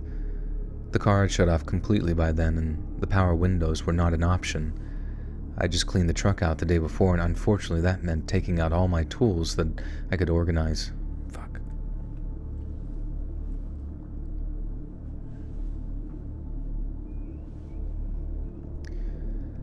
I just cleaned the truck out the day before, and unfortunately that meant taking out all my tools so I could organize my box. I only had my sweater, the small flashlight,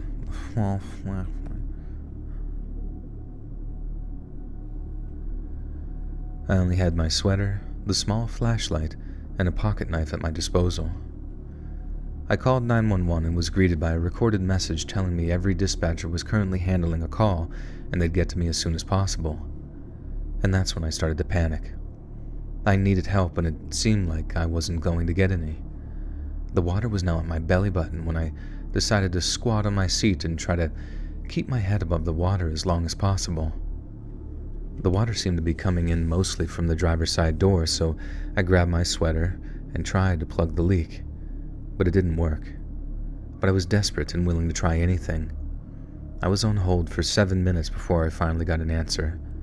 I told them what was going on, and they were very matter-of-fact when telling me that I wasn't the only person in that type of flooding situation, and that it would be at least 30 minutes before they could get help to me.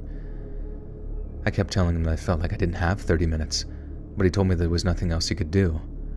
I asked if he'd stay on the phone with me, but he said because of the demand for emergency services during the storm, they needed as many dispatchers as they could get, and if the situation got worse, I could call back again. I hung up with the dispatcher, and already knew that that wouldn't be an option. If the situation did get worse, I wouldn't have 7 minutes to wait on and hold to tell someone about it. I'd be dead. The water kept rising and my heartbeat quickened.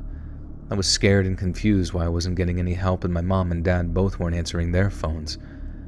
I opened the voice recorder app and started recording my goodbyes to my family. I wasn't sure if they'd get them, but it was better than nothing and somehow easing my nerves. It was like I was talking to them without literally talking to them. But something about it was kind of therapeutic in the moment. Only 10 minutes after I hung up with 911, the water had begun to reach my chest. I was certain that I was going to die when only 1 foot of the car had space for air. I started praying to God to please not let me die, but if I did, to let me go to heaven. I hadn't been very religious in my adult life until that exact moment, but I guess that's how it goes usually. You realize your true belief in God when you really need him. But anyways, another 5 minutes went by and it was at my neck. I had my cheek pressed against the roof and I couldn't help but cry. I was beginning to lose hope. No one was coming for me. I was only able to breathe through my nose when I heard the sound of an engine nearby. I didn't think that they'd even notice my truck, so I started screaming and flashing my light to get their attention.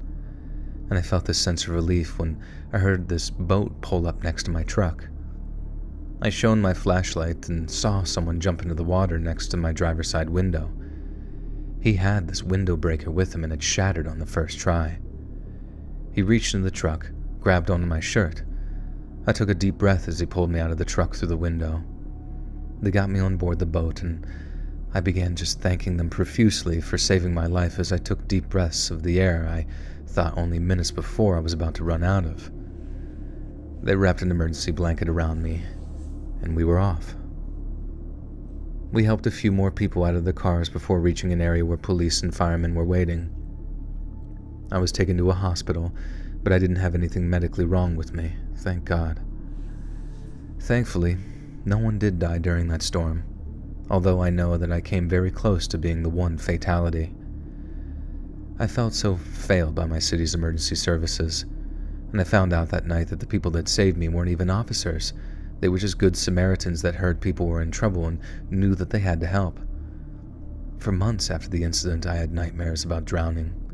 Even now, I get scared to drive during a storm or even go out on a boat. Deep water terrifies me. I've gone to therapy a few times, but it never seemed to help, so I just stopped. I just hope there's a day, hopefully soon, where I can fully move on from what happened and not let it haunt me like it does right now. I'm glad I survived, and I'm glad the people in my community stepped up when law enforcement wouldn't. I should have never been left there to die, and that's exactly what they ended up doing. I only hope no one else gets stuck in the same position, and if they do, I hope someone gets to them in time and that their life is spared like mine was that night.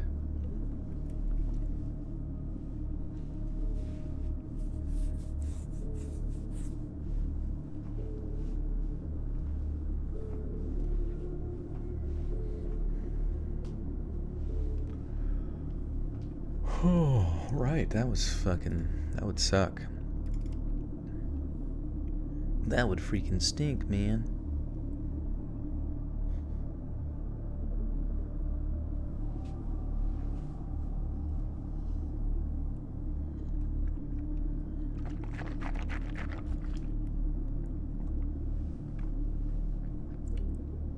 Heard an old wives' tale that you put a tiny salt purse in your eye, your throat would no longer be sore. This is true. As tiny salt microscopic purses become more affordable to the general public, I feel like these types of misinformation is going to be spreading. What are the correct pizza toppings? Honestly, I never had anchovies. I don't mind pineapple, though I'm not like seeking out after it. I do like pepperoni. I really, really like cheese, and a fuck ton of cheese. You know, I guess that's the whole point of pizza in general, is just to eat a bunch of cheese and get constipated. But, you know, anytime I've ever had like meat lovers where it's like a pepperoni, sausage, and like other shit, it's almost like too much. Like it's like too salty, but it also is like very heavy, you know? Fuck, dude. I'm fucking fasting today, and and all this shit sounds so fucking good, man. Well, pineapple, I mean, I'm not saying I'm not like, yeah, I don't go out of my way to get it, but if someone was handing me pineapple pizza, I'm not gonna say no. I don't think it tastes bad. It's like sweet mixed with like salty, but it doesn't taste quite right, you know? But I've never tried anchovies. Pepperoni extra cheese, fuck yeah, dude. That's the best sleepover shit right there. Ground beef, really? Oh, that wouldn't be too bad actually. Just like cover it in a bunch of ground beef. Fuck, dude. I remember whenever I would order stuffed crusts from Pizza Hut, Pizza Slut, I would get like chicken and spinach or something like that, and maybe some peppers for my vegetables. You don't like the texture of pineapple? I can eat pineapple normally, but it is pretty acidic, and I do notice that my cum tastes different. No, I'm just kidding. That that it starts to like burn your mouth.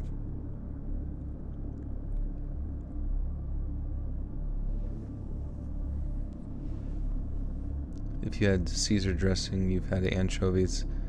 It's a big part of the base. Oh, like what it sits in? I guess that makes sense, the oil. I like 2 inches of ground beef under cheese on my pizza. Oh, under the cheese. That would be interesting.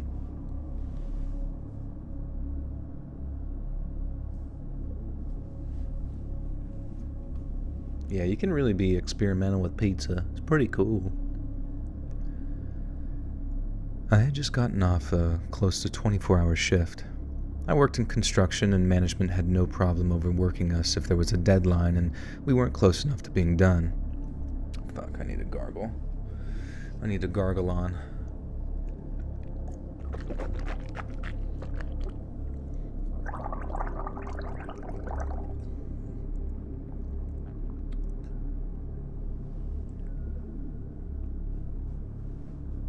Grandma with the 7 Canadian says, Grandma made fresh cookies and pizza for you all tonight. Hope you're well, Papa Joel. Thank you, Grandma. God, that sounds fucking pizza and cookies. Oh yeah, don't they have those ones where it's like you just throw it in the oven, but it's like cookies and pizza, and you like just fucking bake them together? Dude, I would, honestly, no joke, I would probably put those cookies on top of the pizza just to see what happens.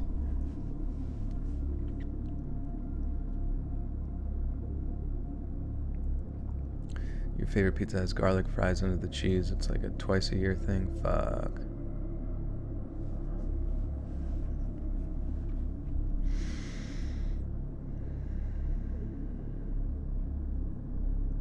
Pepperoni cheese with extra cheese. I love the ones with like different types of cheeses. The 4-cheese pizza. It's so funny, my like old roommate. That was like his entire diet was just fucking like DiGiorno's pies. All he fucking ate was pizza. Jesus Christ. They are good. That was it. I had just gotten off a close to 24-hour shift. I worked in construction, and management had no problem overworking us if there was a deadline and we weren't close enough to being done. We were given overtime, so a lot of us were fine with it. I was driving home from the job site, and because it was close to 3 in the morning, there weren't many other cars on the road. I gotta admit that I was way too tired to actually drive. I've been up for almost 40 hours total. And yeah, I was being reckless, but wanted so badly to get home and just go to sleep. I was drifting to sleep a few times during my drive home, but was immediately woken up by the sight of a young girl sitting by herself on the side of the road. I passed her at first, but my gut told me to just turn around and see if she needed help. I pulled up beside her, and she looked up at me. She couldn't have been any older than 7 or 8 years old. I asked her what was wrong or if she needed help, but she wouldn't say anything. I felt wrong leaving her there, so I opened my car door and told her to get in and that I wasn't going to hurt her.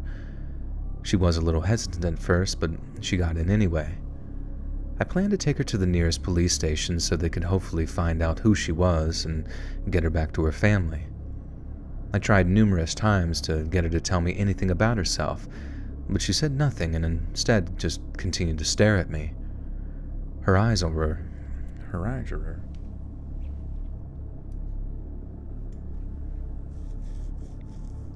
Jets Pizza? Where's Jets?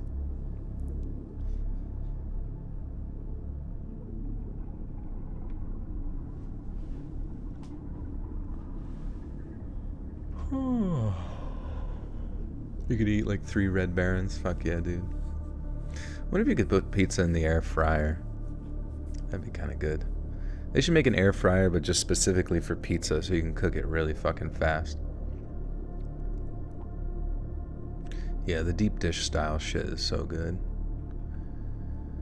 Her eyes were on me the whole time. We drove in silence for another 10 minutes when I saw another child sitting on the side of the road. I felt like I was going crazy. There was no way this was happening again. I pulled over and this time it was a little boy, and he also wouldn't say anything. And I figured, hey, why not? Jump in the car. And they did with zero hesitation.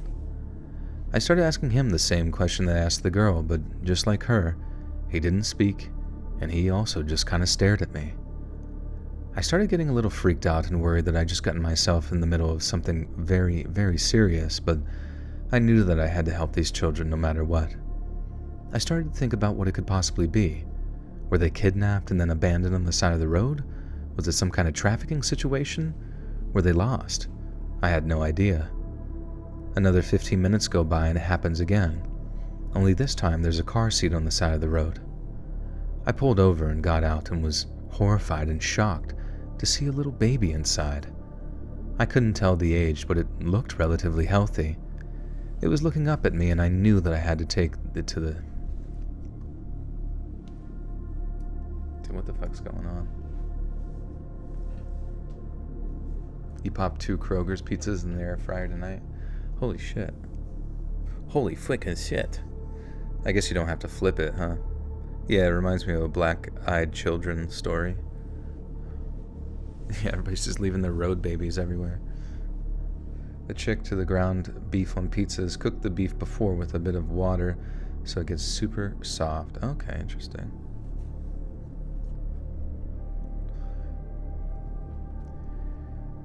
It was looking up at me and I knew that I had to take it to the station with me. And I put the car seat in the back of the car and called the police the second I got service. They instructed me to go to the hospital that was a few miles away and that they'd meet me there. We arrived shortly after the call and I pulled up to the front. I got the car seat out and instructed the children to follow me inside, and they did so without saying a word or making a fuss. I walked inside and the only receptionist was there. I walked inside and only the receptionist was there. I told her what was going on, but the only response that I was met with was this very confused look on her face. I motioned the children to go up to her and they just stood next to her. I kept asking her for help, but she just looked around and wouldn't do anything, and I didn't understand why. She kept asking me if I was okay, and I didn't know why. I told her I was fine, but that the children needed help, and the baby looked cold. She asked me over and over what children I was talking about, and no matter how much I pointed at them or told her where they were, she acted like she had no idea what I was talking about. I was getting frustrated, and at this point I had no idea what to do. She told me to repeat myself, and I just told her again exactly what happened. The whole time I told the story, she just looked where I was pointing, but something was off. It was like she was looking through the children instead of at them. Just as I was finishing the story, 2 officers walked in. She had me tell the story again to these officers who were just as confused by it as she was. They looked around for the children that were standing right in front of them, and then I was getting confused. They had me sit down and very calmly told me that there were no children with me, and I was carrying a tool bag, not a car seat. I looked down and still saw the car seat in my hand and the children standing nearby, and begged them to get them help and reunite them with their families, but They were adamant and very serious about what they were telling me. They told me over and over that there was no one there and that I was having some sort of episode. I've never had any mental health issues, and I told them that, but it didn't matter. I was admitted under a 72-hour...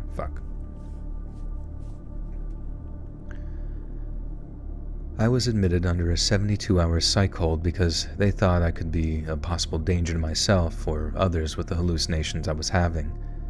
They were worried mostly because I was so sure of what I was seeing. I thought that they were all crazy and that only I was the sane one. And for the next few days, I was given a bunch of... It's fucking hallucinating. I've never stayed up... I'm trying to think how long I've stayed up for. It was over 24 hours. That was pretty easy for me, working night shift. But I can't quite remember the longest I've stayed up beyond that. I don't know if I actually did 48 hours or not. For the next few days, I was given many tests and evaluations to try to figure out what was going on with me. At first, they thought it was from sleep deprivation. It's common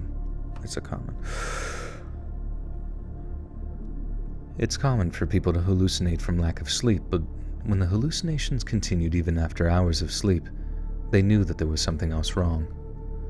I was scared. I called my mom, who came down and went through our family's medical history with the doctors, and after the 72 hours were up, I decided to just stay at the hospital. I didn't understand what was happening, but I knew that I needed help. For the next 2 weeks before my diagnosis, the children followed me everywhere. They watched me sleep, they kept me company, but still they wouldn't speak.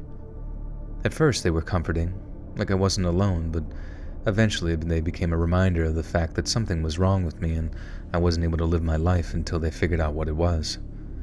The hallucinations only stopped being my only...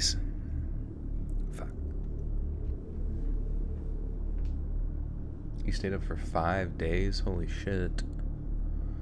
Holy shizzers. Shady Panda, thank you. Good to see you, man, and thank you for your service.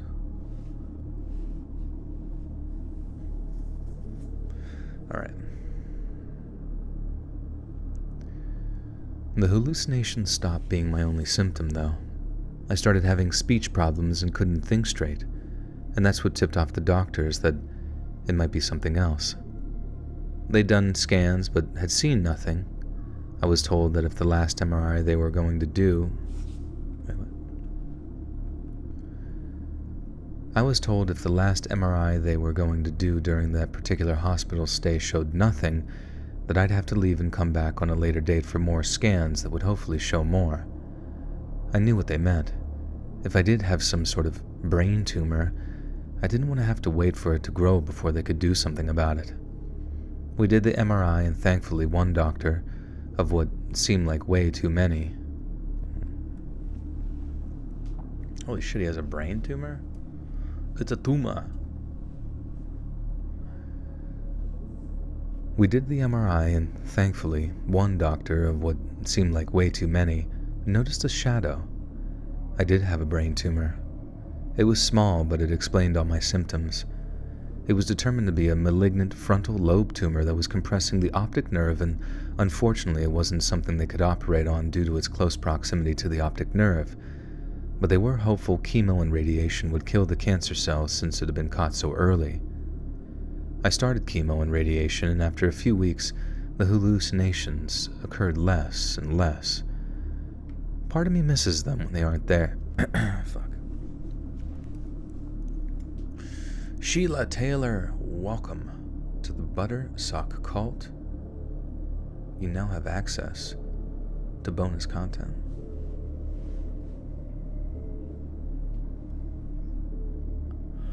You had a Lisa lobe tumor? What's that? I think if someone tried to stay awake 3 days around me, I'd have to help them sleep, knock him in the head, something, anything to help. Yeah, that's true.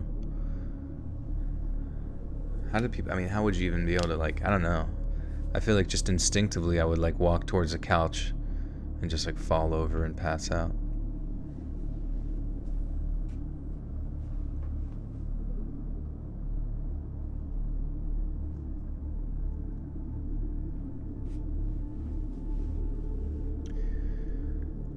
Part of me misses them.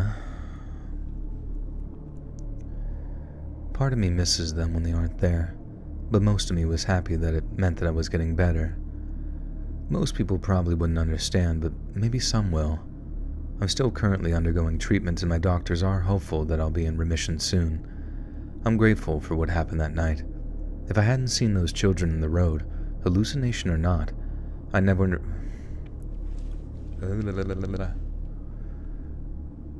I'm grateful for... I'm hallucinating. I'm grateful for what happened that night. If I hadn't seen those children in the road, hallucination or not, I never would have gone to the hospital and they never would have caught the cancer that early on. I'm still not positive on my official prognosis, but I like to think it's good. I have to have hope.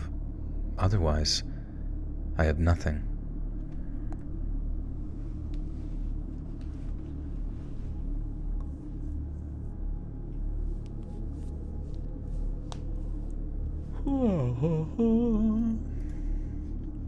Fuck, man. We're cruising. 2 hours in. Sag. We found the Twitch viewer.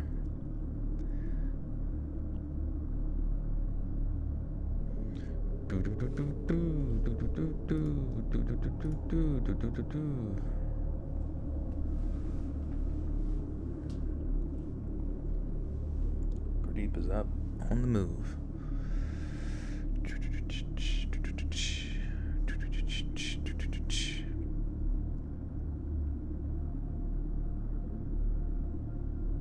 Have you had the Reese's Cups with potato chips inside? Feels like eating sand. No, I never even heard of that. Potato chips. Interesting. How many stories left? We got 3 left. It's all poggers. Make Hagrid voice. Harry. I don't quite remember what... now Harry. I don't quite remember what Hagrid sounds like. I just assumed it was gruff. Come on, Harry. Cheer up, would you? You're a wizard, Harry. You're a wizard, Harry. I don't know. I don't know what he sounds like.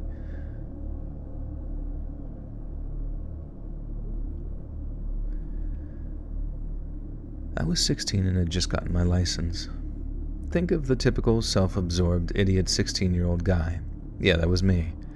It was Friday night and I was begging my mom to let me take the car to meet up with friends to hang out, and she was adamant about that not happening. She kept saying that I was probably going to go out drinking and she didn't want me to be an idiot and drive drunk. I kept telling her that I wasn't going to, but she was set in her decision. I told her that I hated her, and I went to my room, set my own decision to sneak out later and take the car. Around 11 p.m., my mom was asleep in bed, and I didn't have to worry about my dad hearing me because he was out of town. I opened my window and hopped out onto the front lawn. I had already taken the keys earlier in the night, so... Man, fuck me. I hate that that's like a thing I have to deal with, squeaking like a little squeaker.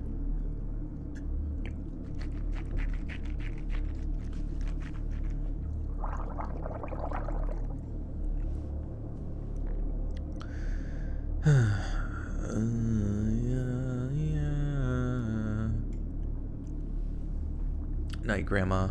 Peace out. With whom am I squeaking? Wee. I opened my window and hopped out into the front lawn. I had already taken the keys earlier in the night, so as quickly and as quietly as I could, I got into the car and drove away. Damn, dude. I don't know why I'm like fucking having this much squeakage.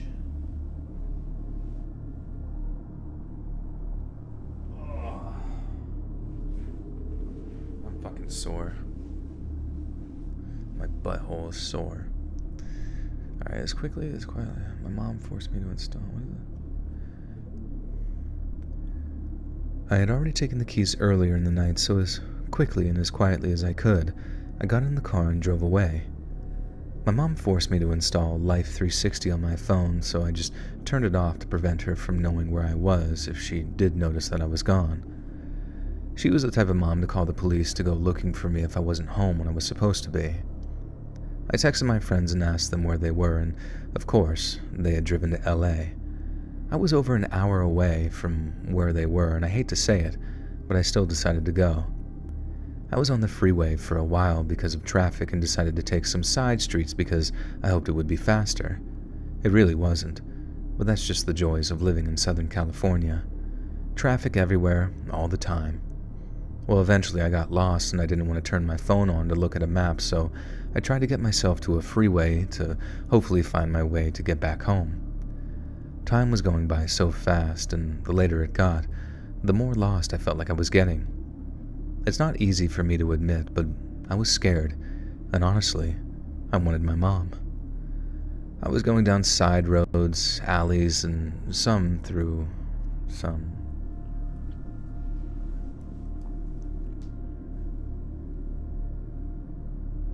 Would you guys care if I went and made some more tea and came back? You promised not to leave? Yeah, I don't have any more of that squeezer juice. Actually, wait a second.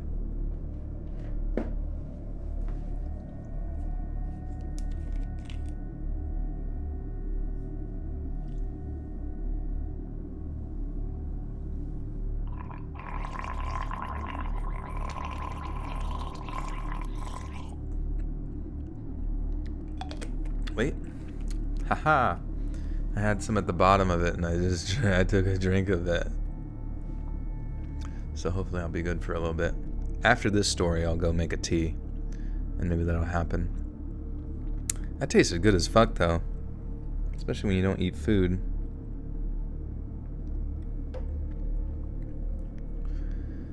Mischievous dog. I was going down side roads, alleys, and through some not-so-safe looking neighborhoods, not really thinking about my own personal welfare.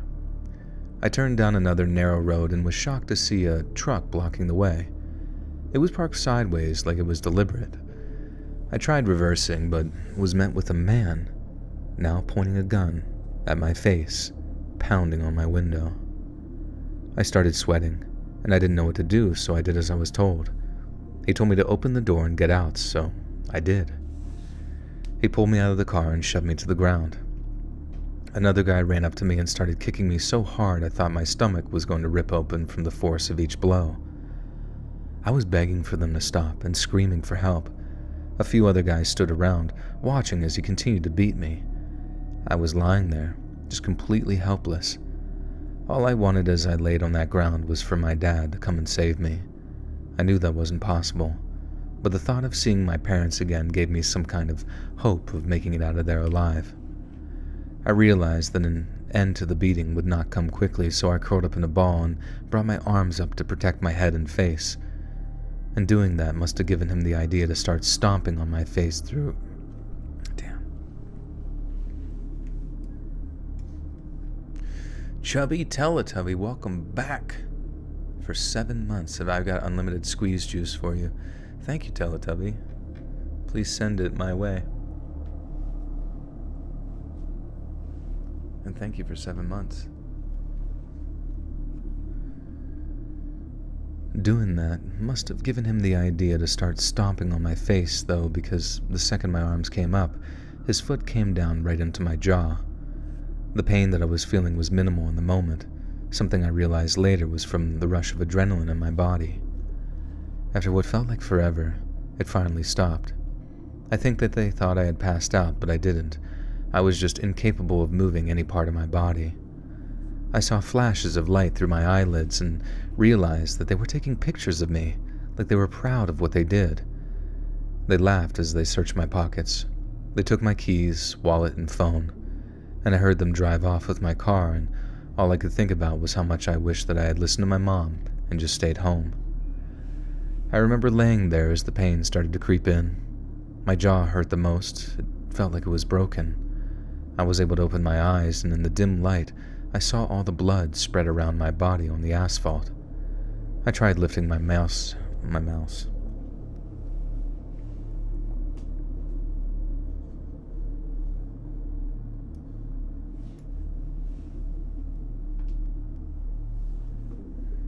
takes a poop reading skill level up. I tried lifting myself up, but the pain was too much. I felt tears stream down my face when I began to realize that there was a large possibility of me dying right there, alone on a random street, knowing the last thing I had said to my mom was that I hated her. I didn't hate her. I wanted to see her more than anything. I wished that she was there with me, getting me help and telling me everything would be okay. I must have passed out because the next thing I remember is the paramedics waking me up and asking me my name and what had happened. I was still lying in the middle of the road as they began to load me onto a stretcher as the ambulance waited to take me to the nearest hospital. I was barely able to speak, but managed to tell them my name before blacking out again, I guess.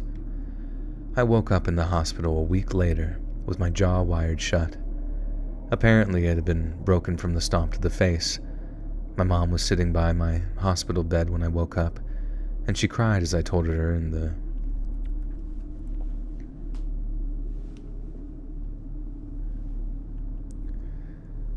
My mom was sitting by my hospital bed when I woke up, and she cried as I told her and the police all the details of what I'd been through. They said it was probably part of some gang initiation and that I was lucky to be alive. The doctors told me the same thing as they described my injuries. I had multiple broken ribs as well as a massive internal bleeding from being kicked in the torso so many times. Along with a broken jaw, I had a broken nose, other extremely painful... Can I do my snagglepuss? Snagglepuss. Oh. I tried to get into this gang, and they said that no snagglepusses were allowed. So I gave them what for? And stomped their heads in. Along with the broken jaw... Along with the broken jaw, I had a broken nose, other extremely painful facial fractures, but most horrifying injury of them all was the discovery that my Achilles tendons had been cut. To this day, no one can tell me why they did that and why I didn't feel it when it happened. I had to have surgery on both my ankles and even now face the possibility of even more surgeries and physical therapy before I can even think of walking normally again. I had to stay in the hospital for months before being allowed to go home. I feel so stupid for what I did, but what happened to me was literally the worst case scenario of what could happen when you take your parents' car as a teen. I'm not telling the story to make you think that this is what happens when you disobey your parents. This is not common. I guess I just want to say that sometimes your parents really do know best, and when they tell you no, or that something isn't a good idea, it really is because they care. They know more than you, and don't take their life experience, wisdom, and unconditional love for granted. Do a whole story in the moist, critical voice. I feel so stupid for what I did, but what happened to me was literally the worst case scenario of what could happen when you take your parents' car as a teen. I'm not telling this story to make you think this is what happens when you disobey your parents. This is not common. I guess I just want to say that sometimes your parents really do know best, and when they tell you no, that something isn't a good idea, it really is because they care. They know more than you. Don't take their life experience, wisdom, and unconditional love for you for granted. Anyways, that's about it. See ya.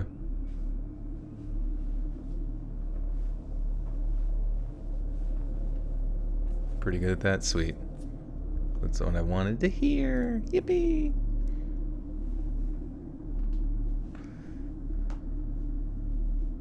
I think it's just ligaments. Don't think I broke it. Oh, you hurt yourself?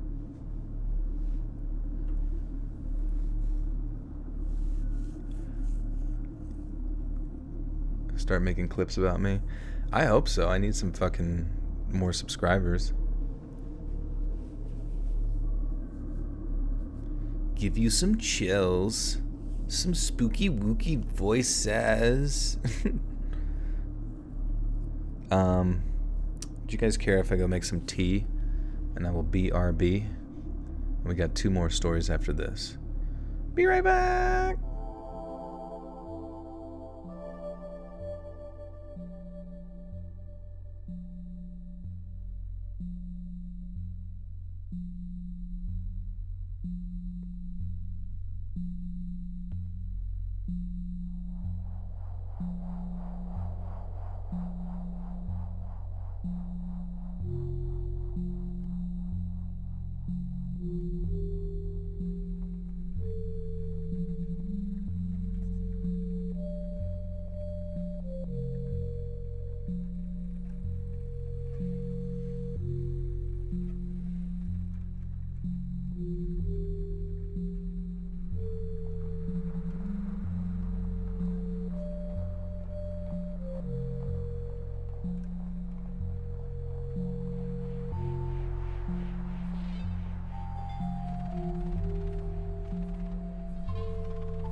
I'm back.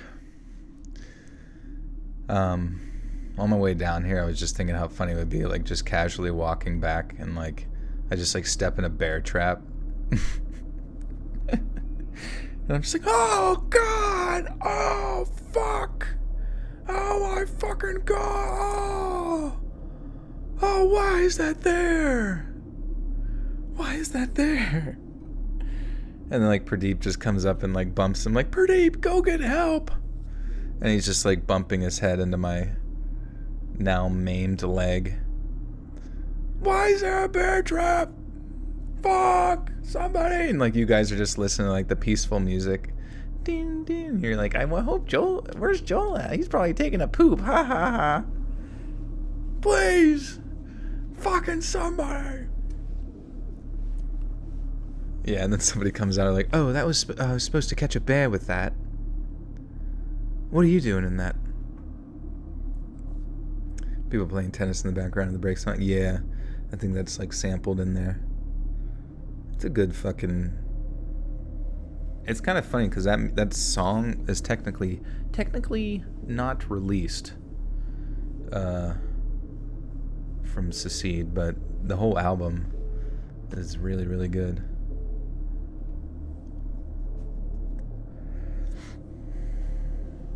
Bear trap in the kitchen? I know, bear traps are usually in the living room. It's a little bit different, a little bit of a different take on bear traps.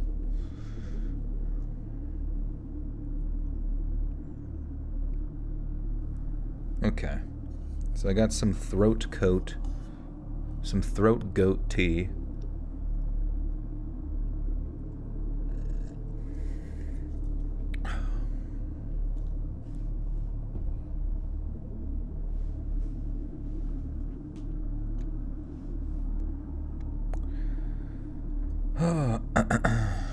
The Amazon machine doesn't sleep, but this guy does. Good night, all.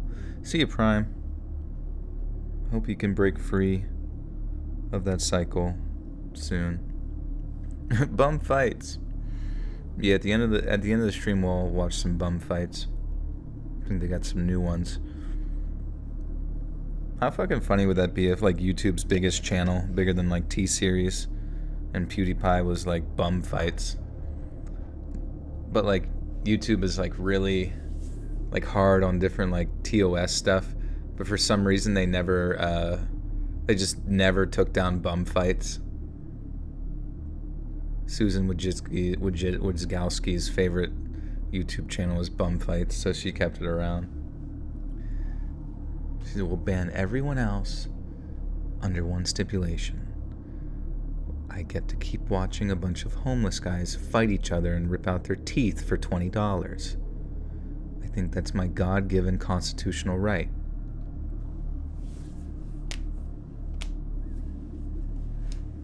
All right, 2 more stories tonight. Spooky ones, I hope.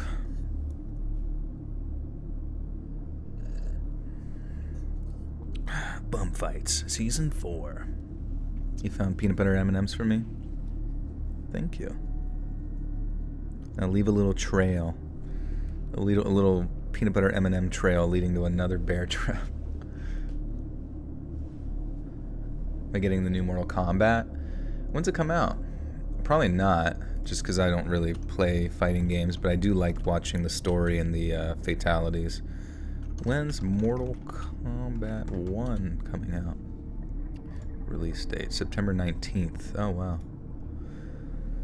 I kind of like semi-hate games that come out in like September, because in my head, ever since I was a kid, September always reminded me of like school, you know, and 9/11 or whatever. I don't know. It's just like, it's like, fuck, dude. I'm excited for like, you know, Chaos Theory to come out and play it, but at the same time, like, I would much rather summer last forever than ever go back to fucking school.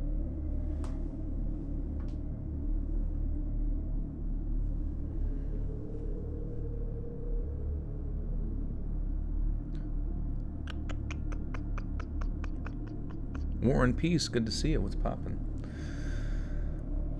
The new Spidey looks good too. Yeah, dude, those are really good. Wake me up. Yeah, and that song too. I remember like watching that. There was so many like music videos I would watch before school started. Wake me up when September ends. And like, you know, he's like, I did this for us. I did this for us. Like screaming at his girlfriend. He like joined the fucking Marines. They've been dating for like 6 months, and he's like, all right, I'm off to get blown up. BRB. I did this for us. It would have been sweet. It would have been a cooler music video if he was like a super soldier. You know, like they put it, like, you know, they're shaving his head and they start injecting shit into his veins to make him like 8 feet tall, like a Spartan. That would have been like, that was something I feel like would have been a good sacrifice for your relationship. Essentially becoming Master Chief. Of course, I guess Master Chief is kind of he lives a lonely life.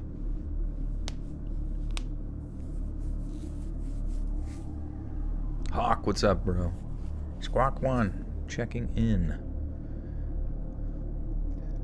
When this specific incident occurred, I was 29 years old and driving a relatively short distance with my 5-year-old daughter. My husband and I had made plans to drive to his parents' house outside the city and stay with them for a couple of weeks. My husband works late into the day, so we agreed that it would be better if I and my daughter left first and my husband would follow a couple of hours after us. It was winter, so it got dark early.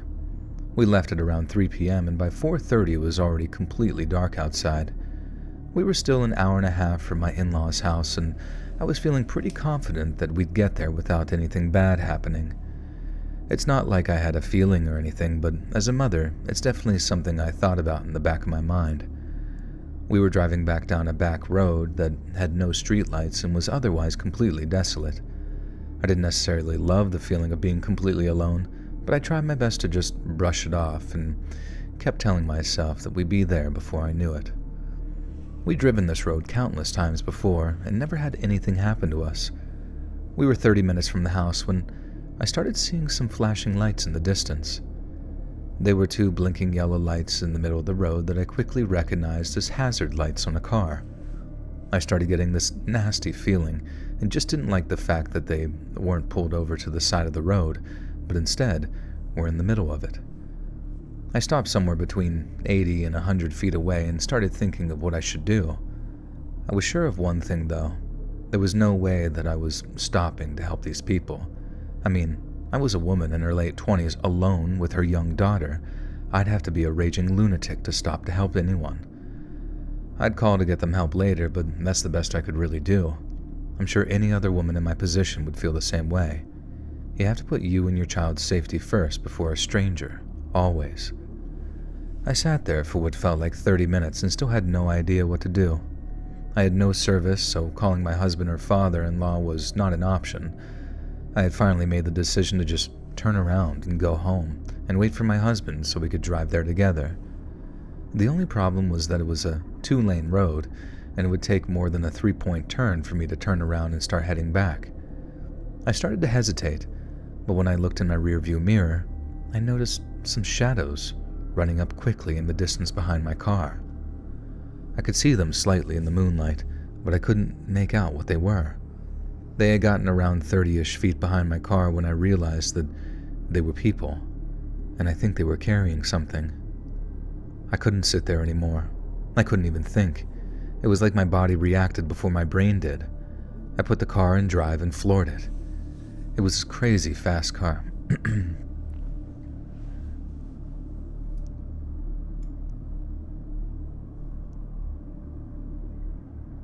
Alexis, thank you, good to see you.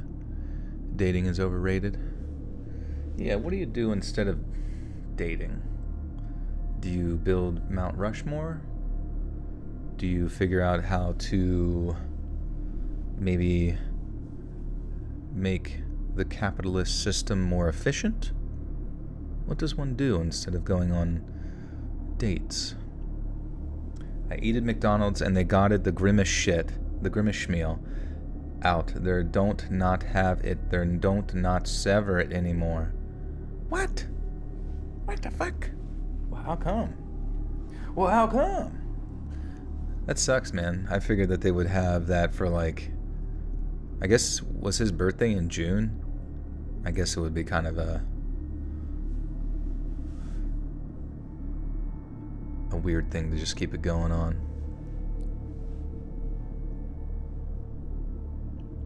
Still intrigued to know what the best story or genre Joel has read or you, the chat, has listened to. Do I like dating? I guess. I don't know. I like playing racquetball. I don't like bowling. I don't like people being upset about things. I like being able to leave when I want to leave. Depression or self-efficiency? Yeah, I don't know. But it's weird too, because it's like dating is such a strange thing, because it's like a lot of people long for it. Like, fuck, I need to have somebody here that can fucking, I don't know, suck me off or some shit, you know, like I need it, fuck. You know, but then it's like, what if you get in one of those ones where it sucks, you know? And it's no fun at all, and it's like now you're worse, you're in a worse position. And they don't even want to suck you off anymore. That, to me, would be not so good.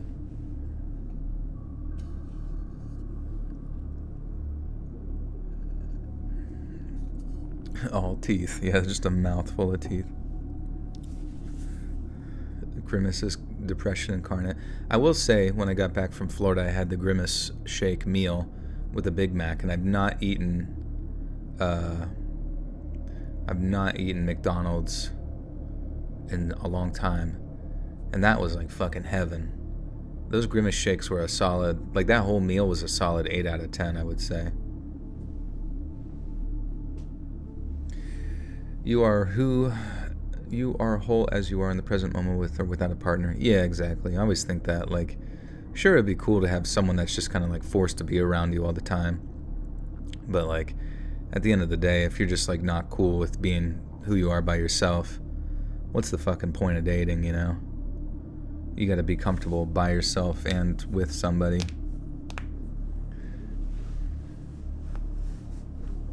Had the Grimace shake meal too, true American, yeah. It was a true American thing to do. What's the Grimace meal composed of? I assume Grimace's droppings of sorts. It's a big shake that's just Grimace guano. That's what they called it. You look at the ingredients on the side of the little shake thing and it says Grimace guano. I guess he's part bat. I didn't know that. He's like a huge wingless bat. Some sort of rodent. Do you ever do live story streams? Yeah, that's what I'm doing right now, but we're kind of on a tangent.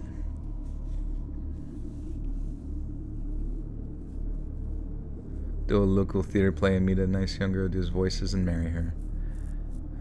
Alright, I'll do that. Give me 10 minutes. Grimace gets milked. Poor guy. I feel like there's got to be more than one Grimace. Unless Grimace is just a rare breed.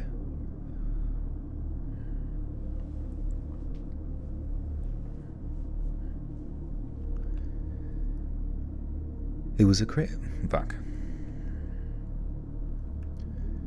It wasn't a crazy fast car or anything, but it did what I needed it to do. I was speeding right towards the stopped car and had no choice but to drive onto the side of the road past them as best I could. As I passed, I saw more people started to come out from the side of the road. They started throwing things, pretty much anything they could get me to stop. I sideswiped one of the people and they fell back onto the road. Something hit my windshield and it even shattered a little bit, and whatever it was went flying into the passenger seat. I screamed from the impact and felt bad because my screaming made my daughter begin to scream and cry, and I told her everything was going to be okay, but she was 5, and nothing I could say at the time was going to make her feel any better. I just kept driving forward, not letting up on the gas. I was trying to build as much distance as possible between us and those people, and before I knew it, we were pulling up into my in-laws' street. They had a guard gate in the front, and I pushed the button to be let in, and they immediately could tell that I was in distress when they answered the gate. We were let in, and my father-in-law met me at the driveway with his gun. I was bawling, and my daughter was sobbing in her...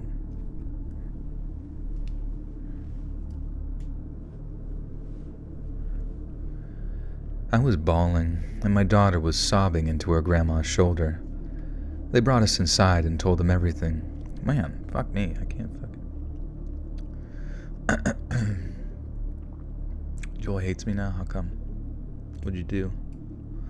What did you do to make me hate you so much?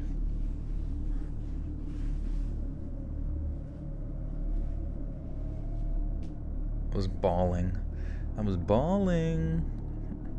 As soon as I got into their driveway, I started shooting hoops. Because ball is life, baby. Ball is life. They started throwing basketballs at my car. Just like pelting your car with basketballs. Oh, fuck. They brought us inside and I told them everything that had happened. My father-in-law had always been very protective of me and...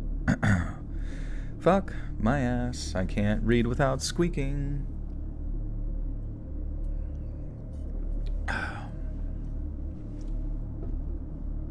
Big Mac. Do you guys get the new Big Mac? I do wish Big Macs were fucking. I wish Big Macs were like moister, you know. Also, I saw this YouTube short where it was talking about the types of fries that McDonald's uses and like the potatoes that they use specifically. Like something about the potato is so difficult to grow that they have to use like this really, really dangerous pesticide on it that even whenever people go out to like spray it, they, even just being in the presence of the potatoes, they have to be like geared up and shit. And it's kind of hilarious that we just be sucking that shit back with salt. With a little Gucci Vuitton salt bag. Glyphosate, yeah, yucky. What's my dream car? And what do you drive now? My dream car is kind of like, maybe like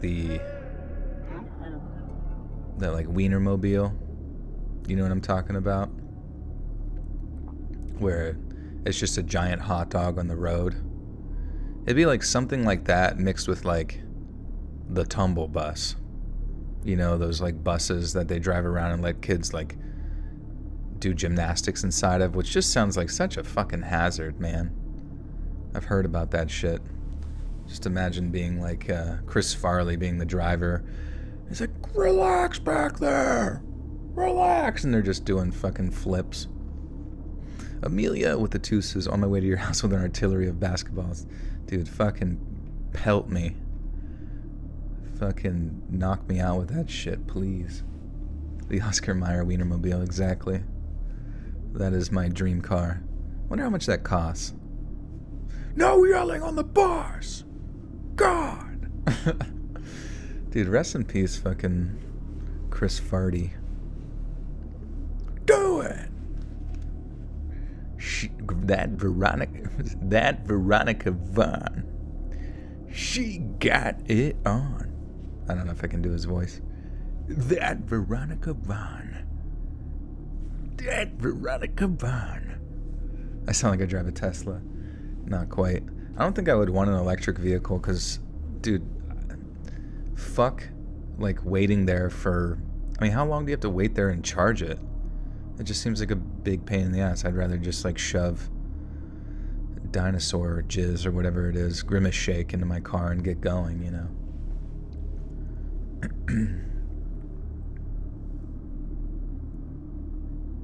Yeah, Billy Madison was a good one.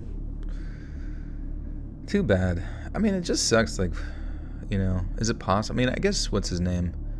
Adam Sandler made some decent ones recently, but it sucks that as far as comedies go, we're never really going to get another Happy Gilmore type scenario.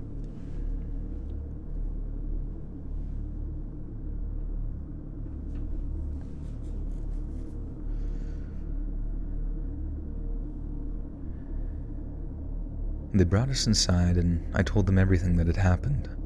My father-in-law has always been very protective of me and my daughter, and I could tell how angry he was getting. He kept asking me if they had followed us here, and honestly, I had no idea.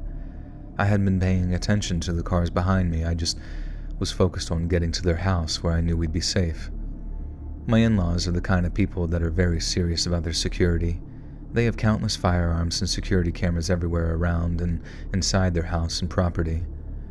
They checked the cameras and noticed the same car passing by the front gate. The front guard. Grown-ups is funny. Grown-ups is not, like, Billy Madison funny. Yeah, I can't even... It's not even, like, remotely a comparison. Not to be disrespectful, it's just... It's like some wild hog shit right there, you know? They checked the cameras and noticed the same car passing by the front gate over and over, like it was driving down the street, turning around and coming back multiple times. We decided it was time to call the police, but when they did, they said they couldn't do anything for us since it was technically an emergency. Fuck. I'm getting worse as we go. Yeah, Wedding Singer was pretty funny. We decided it was time to call the police, but When they did, they said that they couldn't do anything for us since it wasn't technically an emergency and it was so far outside their city limits. I guess when you live far enough outside the boundaries of where the local police typically serve, they can only help in life or death situations. My dad very explicitly told them that if anyone entered their property, they would be shot on sight. They told him it was within his rights, and that was it. He armed me and my mother-in-law and told us to wait inside the house. He called my husband, who was still an hour away, and went outside to check the property. We watched the security cameras, and just as he was approaching the gate, the car pulled up again. But this time it stopped, right at the gate. 2 people got out of the car, and they clearly hadn't spotted my father-in-law walking up to the gate. Damn, I'm having a lot of fucking throat issues tonight. That's actually wild. I've never had this many, I don't think, where I squeak this fucking much.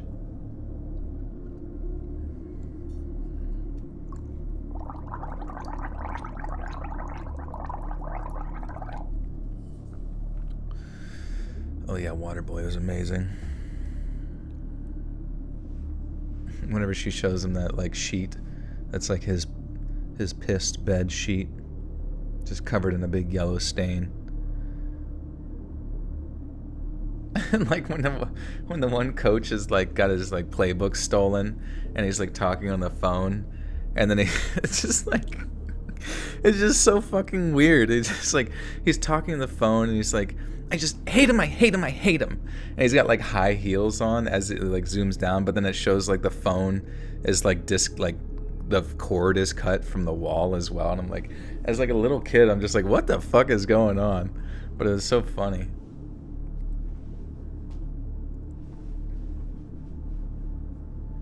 Yo, Gru, what's going on? Gru.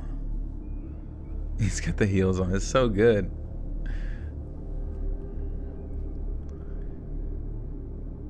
Two people got out of the car and they clearly hadn't spotted my father-in-law walking up to the gate.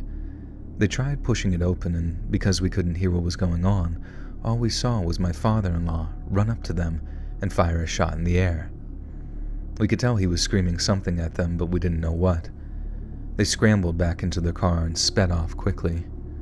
We weren't sure if they'd be back, but I had a feeling that was the end of it.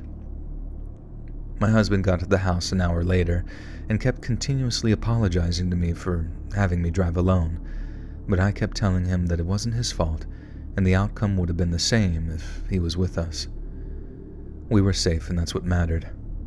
A couple of days later, we heard the news that there had been a few carjackings in the area, but thankfully no one was seriously injured in the process. I still hate to think about what would have happened if I hadn't seen those people sneaking up on us behind the car. What would they have done? I don't even want to know. I'm grateful we're okay, and I will say that I don't drive anywhere at night without protection, whether that be my husband or a gun.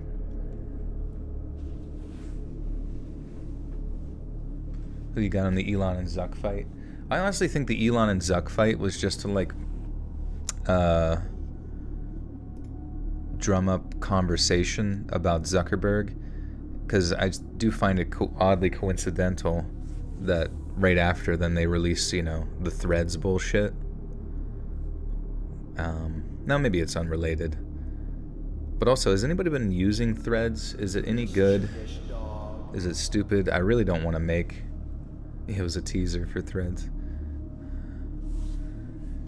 I don't want to make one at all, honestly. I see no point in doing it.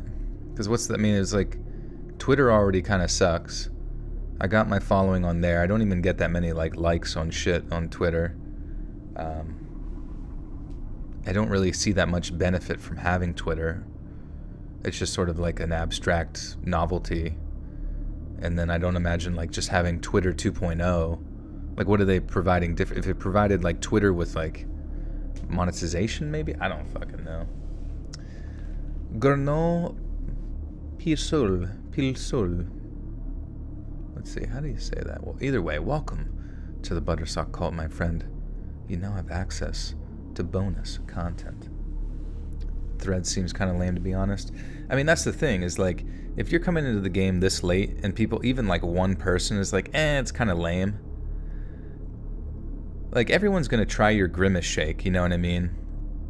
if someone said, "Are you going to try the Grimace shake?" I would be like, "Yeah, I kind of want to try the Grimace shake because it's like, you know, who everybody wants fucking, you know, Grimace cum dripping down their throat, icy cold, and you saw the viral memes and shit, and it's like, I thought those were fucking hilarious. Like people just drink them and then they just like are choking on it in like a horror movie fashion on the side of the road. Like that shit was like probably one of the top memes of the year, even though it only lasted, you know, a day or two. But it was perfect for their marketing. But like, what is the marketing of Threads? Like, what do I give a shit about? What am I going to get on there and suddenly be famous? No. I'm going to be killed. If I get on there, they're going to kill me. Grimace's Milkies. 1 tier for Elon. He's been crying all night. He can't stop crying.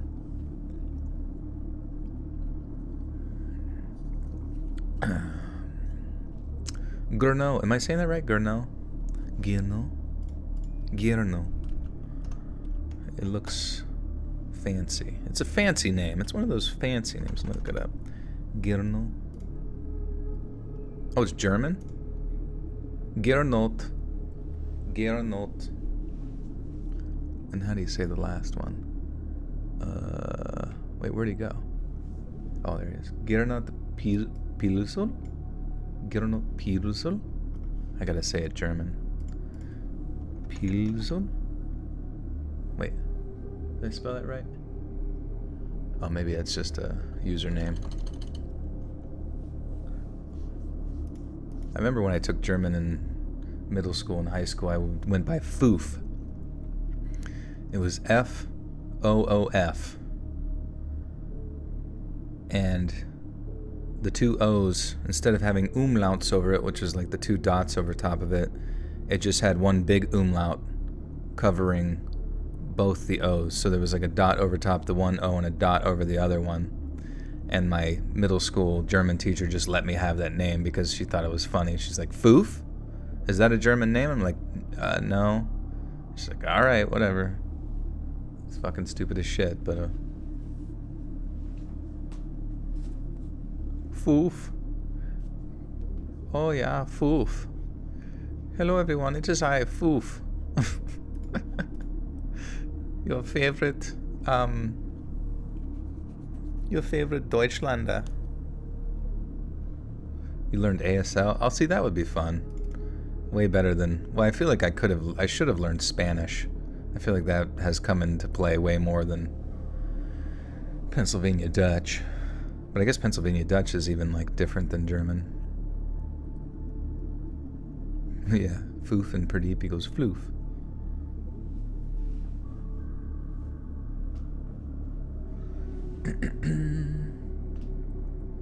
Seeing a lot of complaints, like a mix of Instagram, Facebook with more censorship. See, that's the thing too. It's like, why, like Zuckerberg has been pretty well known for like, well, Facebook in general is just known for being hypersensitive about what you can post, even like to the ridiculous extent. So like, why the fuck would you want to participate in a new speech platform that's run by people that are known for, you know, policing your speech in the you know, even for people that might not even said bad stuff or whatever the fuck they label as bad stuff. But I don't know, it just doesn't really have any marketing. Like, where's the marketable value to it, you know?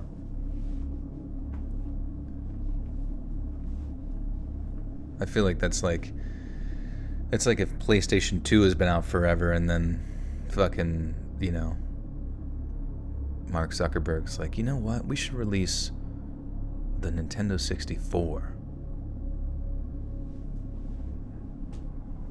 You can't say anything on Facebook. Yeah, I mean, it's like, why would anybody want to continue to exist on something where they can't just say stupid shit, whatever it might be, you know? That's the whole fucking point of saying words. And then it's up to like the person listening on whether they believe it or not.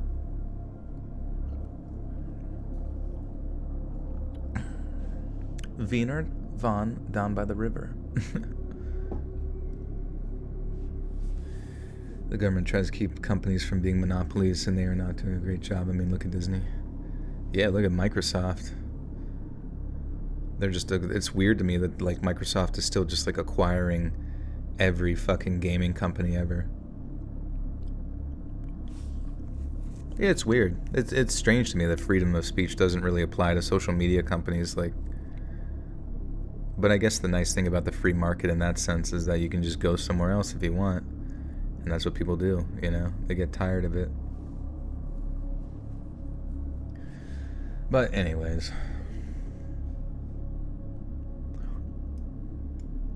You can't handle the foof.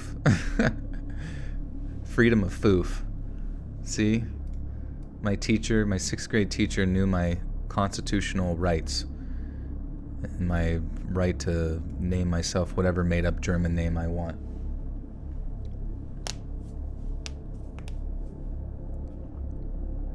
Alright. Is this the last story?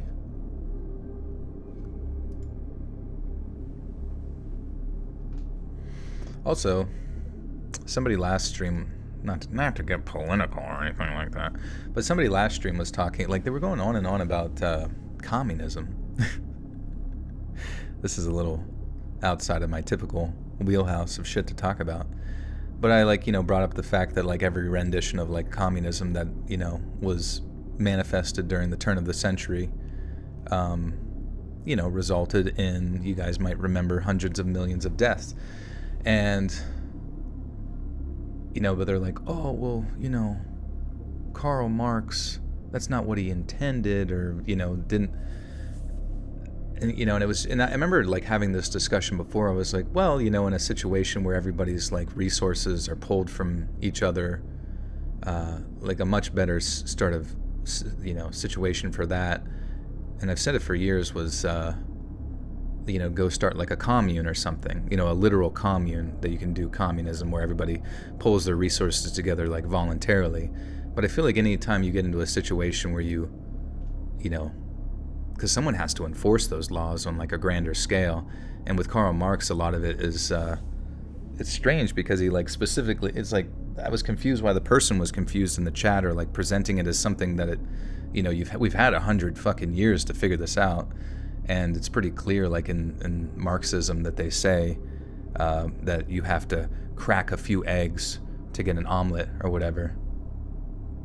Oh, it's you, Billy. It was you. Yes. Bro, what do you mean the numbers are way off? Are you like, I can't tell if you're trolling. I really genuinely can't tell if you're trolling. Like, I really genuinely can't tell if you're trolling, where you can look back at the manifestation of those governments that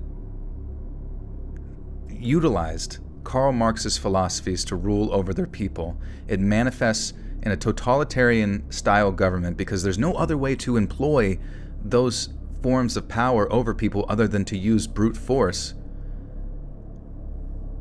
And resulting in hundreds of millions of deaths throughout countless nations, and yet for some odd reason, you're trying to use the perspective. It's just so weird to me, man. Like it's weird that you would like ever defend it, because even when you look into like Karl Marx's like writings, he specifically says that the only way to accomplish this is through governmental terrorism. Is like, and you've heard the saying where it's like you got to crack a few eggs to make an omelet, but the saying for communism is, where's my fucking omelet? Where's my fucking omelet? If you literally are capable of looking retrospectively backwards in time and seeing the manifestation of these political philosophies and the centralization of governments in that sense to the point of authoritarianism, and it's really, really strange to me. I don't know, man. I'm sorry to get upset, but it's just like you defending communism is weird to me, because it's the same as someone who would defend the fascist manifestation of Nazism. It literally is the same thing. It is literally the same thing. What do you mean? What am I saying? And I know I'm like speaking specifically to you. You can't look back retrospectively in time and sit there and say that any of those things make any fucking sense now. Now, I will say, if you wanted to go start a commune out in the woods, a little cult of sorts, not the Buttersuck cult because that name is taken, and have your little group where you guys all bring your gatherings together, and you have your own little sort of system going where you all look out for each other. Like, go do that. That's how it manifests, because everyone's voluntarily saying, sure. Now, once in a while, those communes go a little awry and somebody gets, fucking Lord of the Flies, or, did you ever see The Island with Leonardo DiCaprio and shit like that?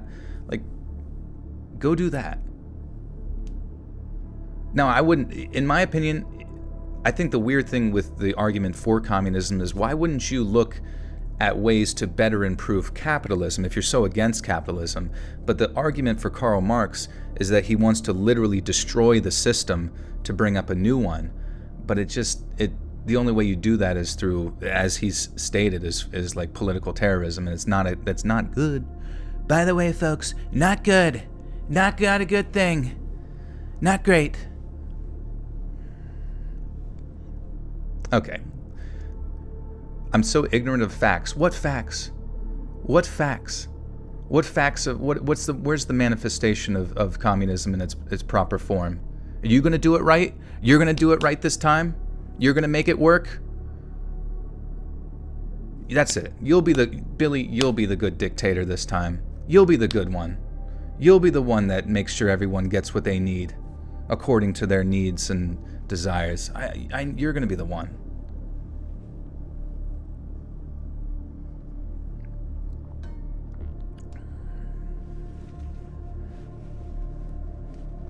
Sweet summer child. Now, I'm not trying to be mean. I really am not trying to be mean, but it's just like,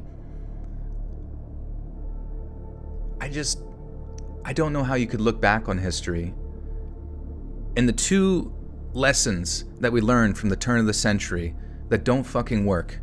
It's fascism and it's fucking communism. And for some reason, you'll see on Twitter all fucking day people arguing against the manifestation of fascism or totalitarianism in that form. Yet for some reason, there's still this like subgroup of people who just are on board with the opposing perspective, and yet it all manifests in the same way. It all finds its way till eventually, you're up against a wall or some shit. Like, I just don't know. I just wanted to get off my chest, because I just think you're calling me ignorant, man. To argue in favor of Karl Marx is the most ignorant thing you could possibly do. And borderline, it's like borderline psychotic, and I just have to presume that you're either a child. I don't know. I don't know how else to perceive you.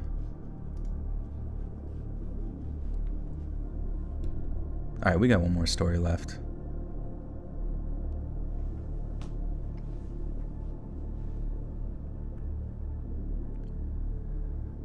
I'm a single mother. I know a lot of people will roll their eyes when they read that, but it's important to the story, so don't judge too hard. The story I'm about to tell you took place when I was in my late 30s and my two daughters were 14 and 16. I had just gotten out of an intense custody battle with her father, but thankfully was awarded full custody due to his drug addiction and rocky financial status. My girls and I were so excited to be moving to another state, away from all the drama the custody battle had caused. There was a lot of choosing sides and blame being thrown at even my daughters that we decided getting out of such a toxic environment by moving. Oh my gosh, Pradeep's scratching the shit out of the couch.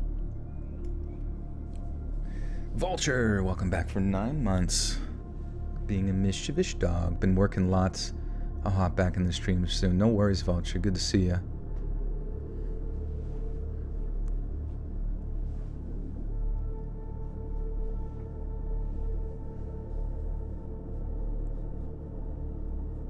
I can't debate like an adult. Yeah, sure, man. I don't know.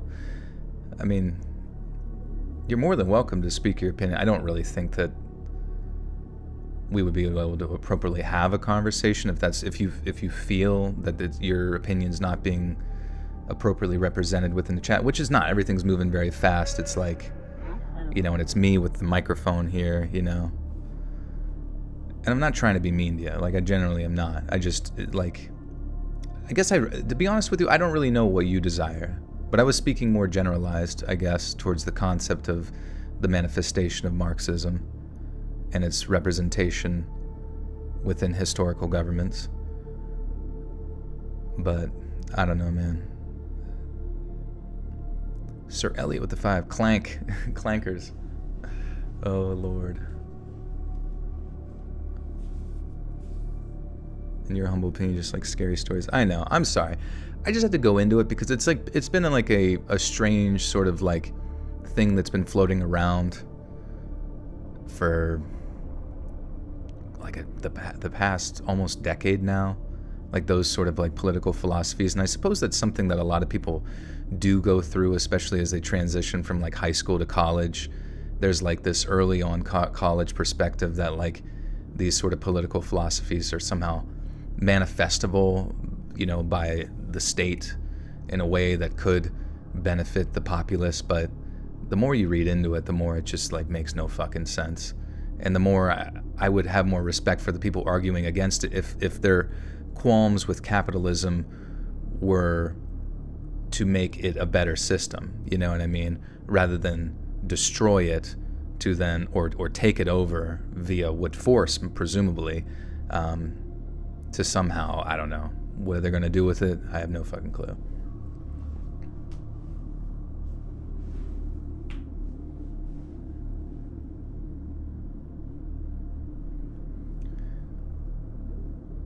There was a lot of choosing sides and blame being thrown at even my daughters that we decided getting out of such a toxic environment by moving was the best idea for us.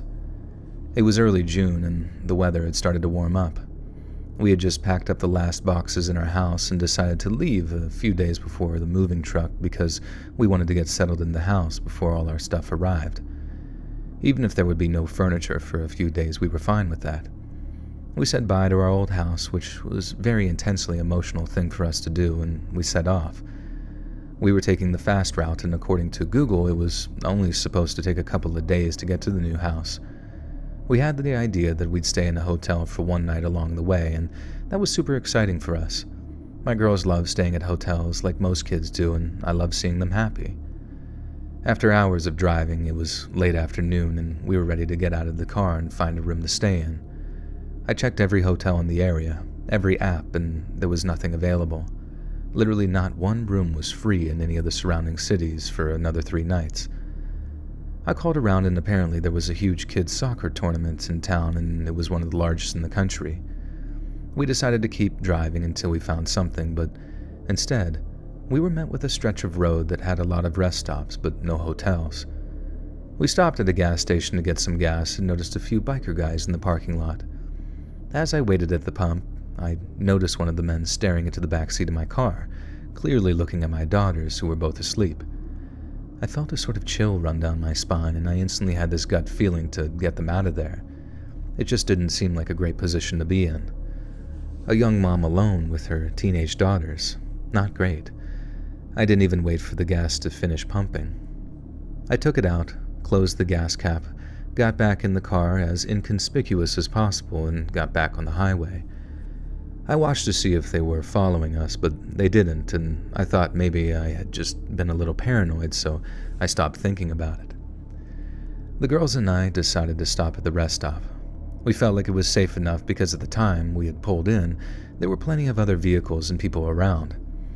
I had my daughters cover the back windows with the blankets that we had brought with us, and we all fell asleep at around 8 p.m.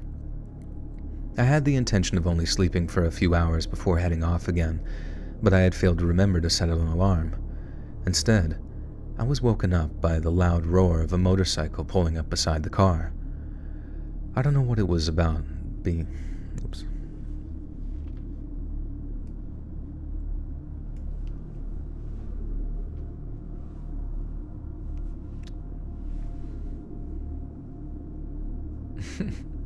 Foof. Foof for president.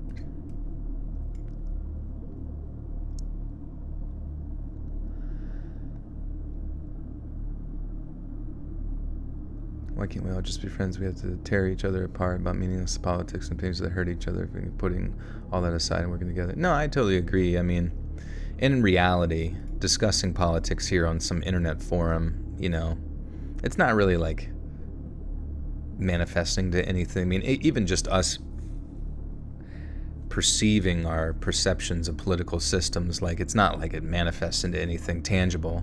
Hence why, like, I've always found it curious that people so obsessed with the Marxist communist ideology is like, well, then go enact it. Go live out in the woods. Go start the commune. Go, gather the food and give to each other their needs and wants or whatever. Perfectly split up. But, it was just something that, after having heard it and looking into it and hearing about it for, I don't know. It's just...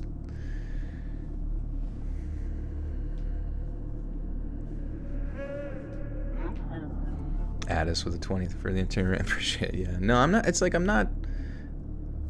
Billy, listen. I'm not trying to be mean to you. But what? Here we'll do. You can type in the chat. Obviously, I'm not trying. I would never want anybody to not be able to say what they want to say. But I am just curious. Like, I mean, I guess you can't. It's difficult to type all you want to say in the span of that short period of time. But I guess, that's the thing, is I haven't actually even heard your specific premise to, like, understand what it is.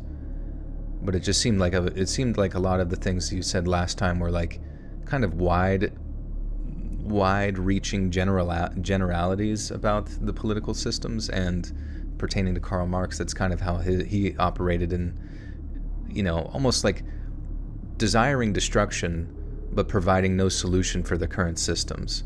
And to me, it's like the desire for construction or destruction sort of originates from a sense of resentment, where you resent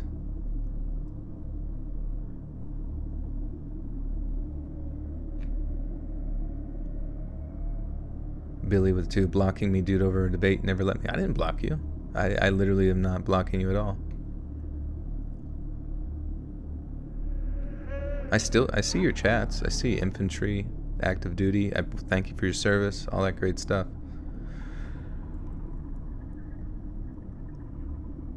Did I see The Sound of Freedom? I did. My friend wanted me to go see The Sound of Freedom. I did see it. It was weird, to say the least, in the sense of, like, just general movies go. Like, I understood the movie was about, I guess we're switching topics here, but I know that the movie was... Oh, you put me in timeout when maybe the mods did. It's all right, mods. You can let them talk. I'm sorry about that, Billy. No worries. They just want to keep order, and it's my fault though for getting all excited and stuff. I really don't necessarily mean to be all hyped up when it doesn't really mean anything. But thank you for the 2. But yeah, pertaining to The Sound of Freedom, it was like it's a movie about human trafficking, and I'm kind of going to spoil it. Maybe you want to go see it or whatever. But basically, it's just about these kids who get stolen by human traffickers, I think in Colombia or Honduras or something like that. And then through the tangential relationship of, like, a Homeland Security guy who was catching one pedophile who's distributing, CP and stuff like that, he's able to uncover this sort of, like, ring of human trafficking of children, sex trafficking of children, where, then he kind of takes it upon himself to really go as deep as possible into the cover of, down in South America, to then break up the ring, but also, like, save these specific kids. And it was definitely very heavy, you know what I mean? It's a heavy topic. It's very sad, the idea of, like, being a parent and losing your children in that way. It's just in the things that they were doing, is obviously disgusting, and I'm sure it's like a wider reaching issue. But I think the movie itself, even though it's like, it's kind of weird to me because there was, like, various articles about it, like we're trying to say as if though The Sound of Freedom was somehow like some sort of right-wing concept that, but I'm like, I don't really think there was any political sides to it, because it's literally about a Homeland Security agent trying to fight against human trafficking, and I'm fairly certain that, like, 100% of both left and right individuals, whatever leanings you might have, would agree that that is something that is not very poggers,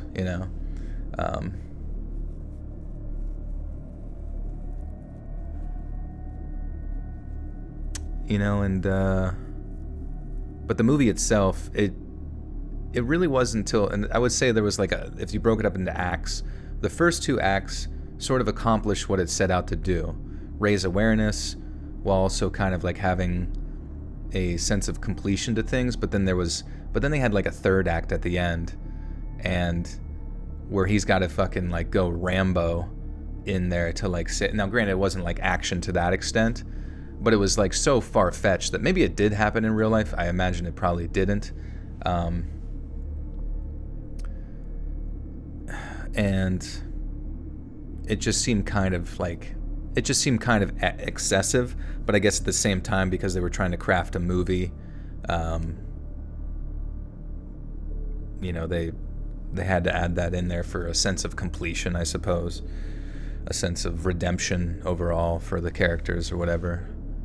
I can't say that I wholeheartedly understood the main character, because like he kind of like, I wouldn't say that he's like a Mary Sue.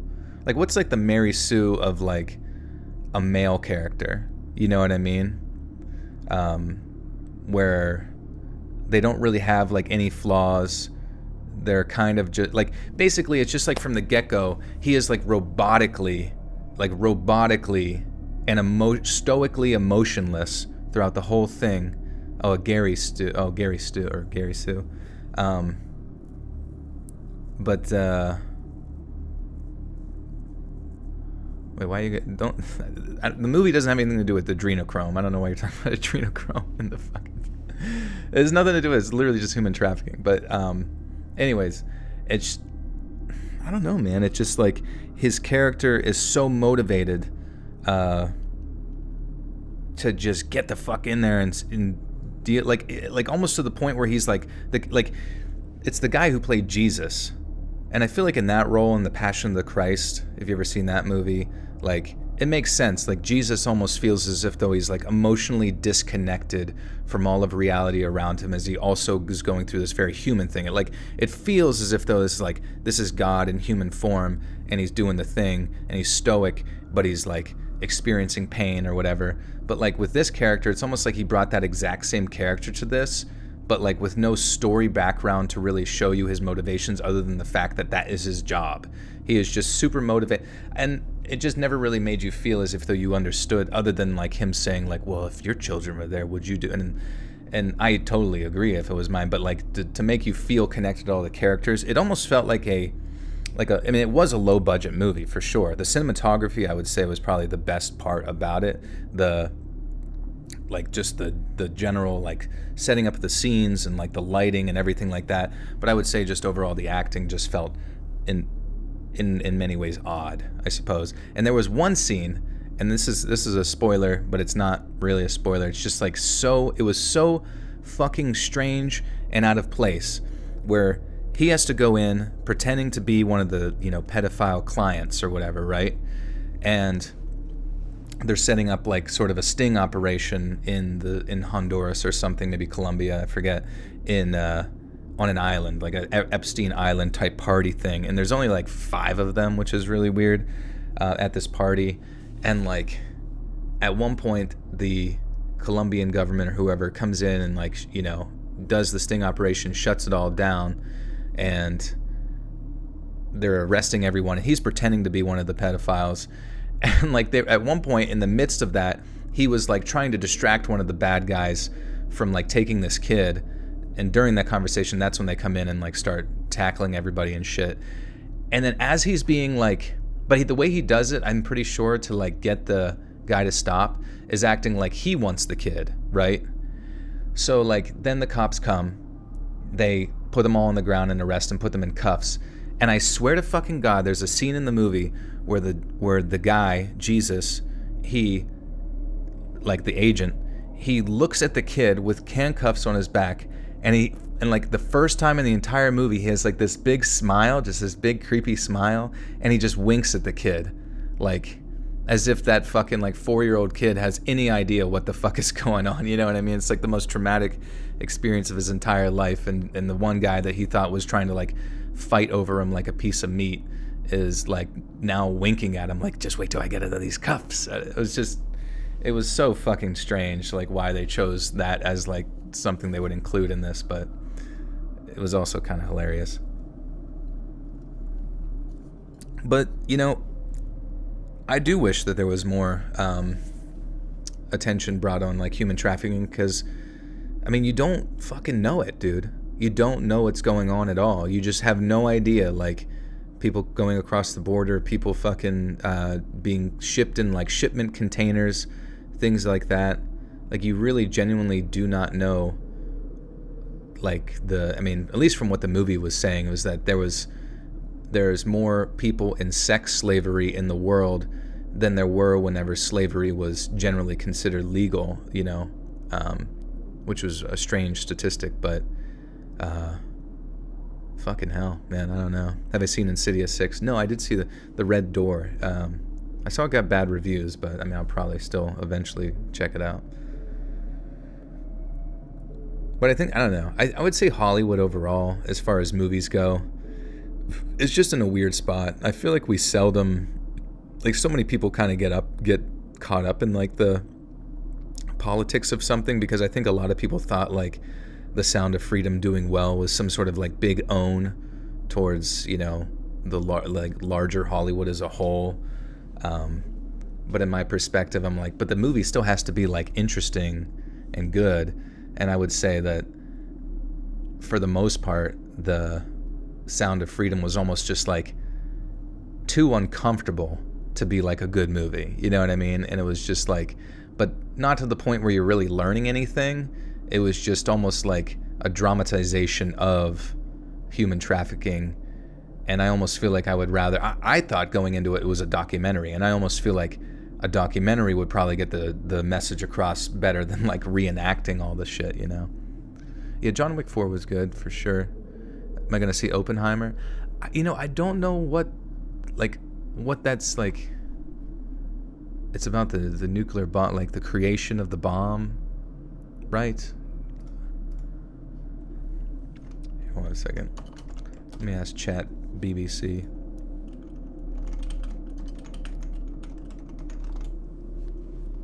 Oppenheimer, most commonly referred to as Jordan, was an American theoretical physicist and is often referred to as the father of the atomic bomb. Right. He is best known for his role as scientific director of the Manhattan Project during World War II. Yeah, like that to me sounds boring as fuck. Like obviously, like if you were back there, you know,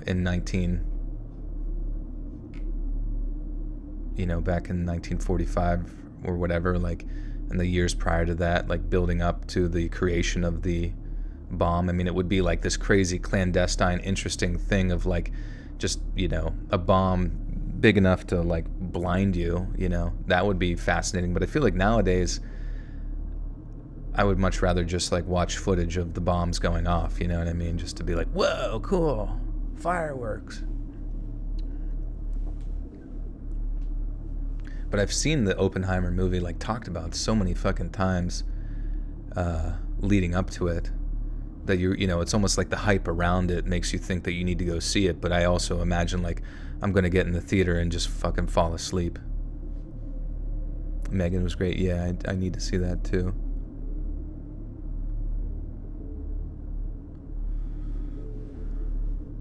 How come Jim Caviezel is getting all these lame roles? I don't know. He was in what, Count of Monte Cristo. He was Jesus. He was some other roles, but he is a pretty like staunch Christian guy, and like, you know, and he worked with Mel Gibson, you know, on that movie, and he literally played Jesus. But I think Mel Gibson is generally disliked within the realm of Hollywood, so like working with him was probably like a blacklisting type scenario. And yeah, you know, like all he really, it seems like the majority of what he does is like his roles are based around like his faith, you know. And then I think I saw something where he doesn't do, like, he's kind of hard to work with in the fact that he never does like sensual scenes or sexual scenes or anything like that for like love stories. And I don't know, you know what I mean? Like, I feel like to work in Hollywood, you kind of have to be like fluid. You can't really have like strong opinions on anything. You just have to like believe whatever they tell you to believe for the day so that you can go on fucking Jimmy Kimmel and, make everyone feel good and get jerked off or whatever, but yeah. Apocalypto was good. Yeah, Apocalypto was good. Was definitely it was one of my favorite movies, but I will say, yeah, like historically, supposedly, very historically, the Apocalypto was very off, I guess, just because even to the end, whenever they showed like the, I think it was the Spanish or something coming to the island, just like how ridiculous it was that they were like 10 feet away from their tribe, and then all of a sudden they just so happened to stumble across like the Spanish arriving. It was just, I don't know, or some type of colonist. But the movie itself was fun. I feel like it encapsulated everything in a sort of like fun, Assassin's Creed type vibe,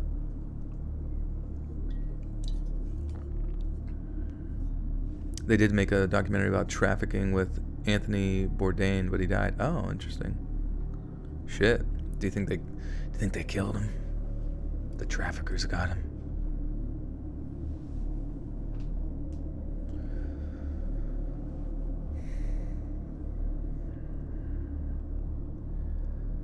I don't know what it is about being a mom, but every sound I hear makes me wide awake in seconds when my daughters are around. I sat up and looked outside the window and was terrified to see the same men from the gas station only a few parking spots away. And they weren't alone. There was at least 25 to 30 of them now.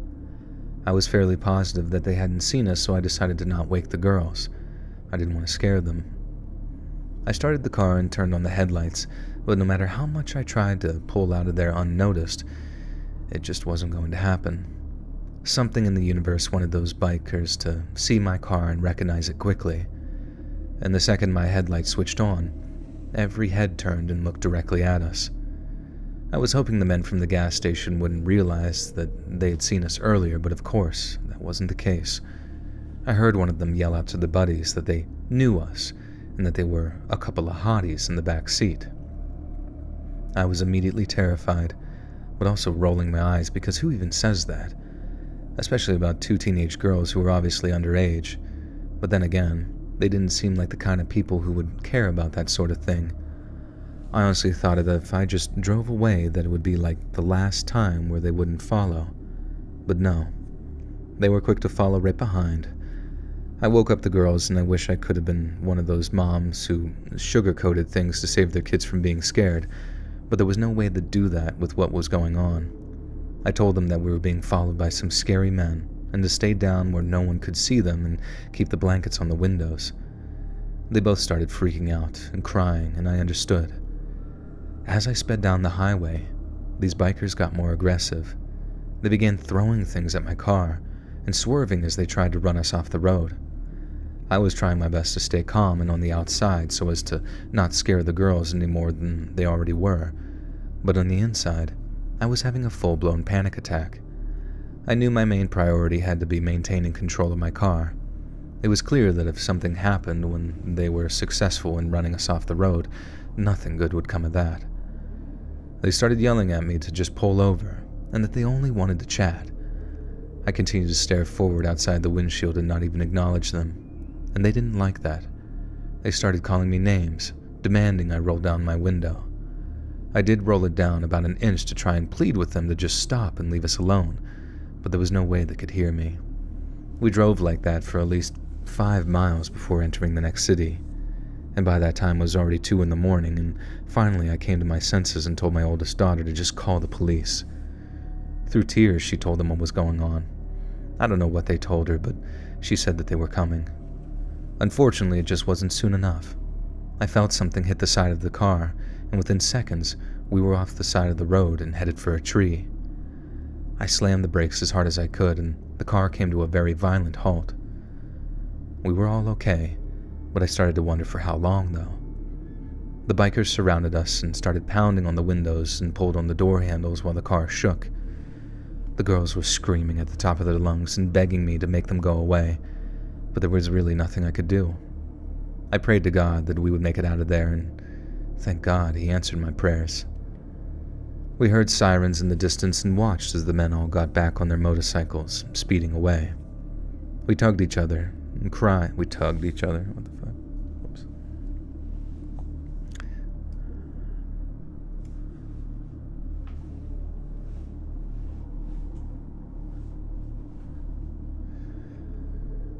We hugged each other and cried until the officers were standing at the doors of the car. They had us step out and we explained everything. Now, they tried to get in contact with the bikers, but they weren't able to track down. They tried to get in contact with the bikers around that area, but they weren't able to track them down, specifically at least. But to this day, I'm still terrified every time I see a group of motorcyclists. My girls are older now, with children of their own, and my biggest piece of advice to them is always carry protection. You just generally never know when you're going to find yourself in a situation as psychotic as that.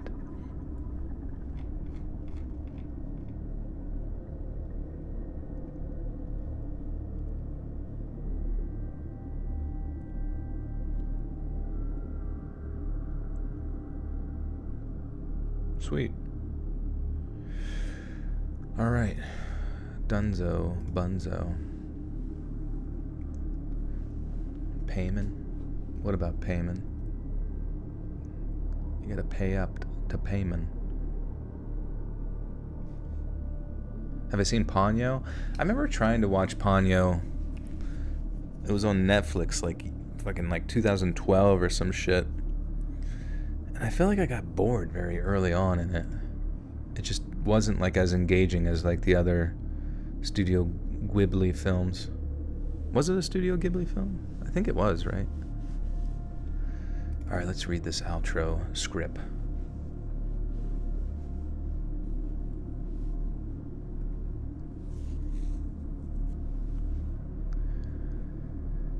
Hey friends, thanks for listening. Click that notification bell to be alerted of all future narrations. I release new videos every Monday, Wednesday, and Friday at 7 p.m. EST, and there are super fun live streams every Sunday, Tuesday, and Thursday night. If you got a story, be sure to submit them to my subreddit, r/Let'sReadOfficial, or over email, and you might even hear yours featured. Fuck.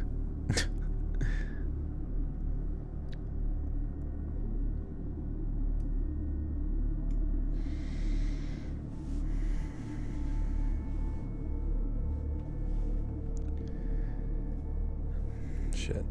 I feel like my mic's pointed in a weird direction the whole time. If you've got a story, be sure to submit them to my subreddit, r/Let'sReadOfficial, and you might even hear your story featured on the next video.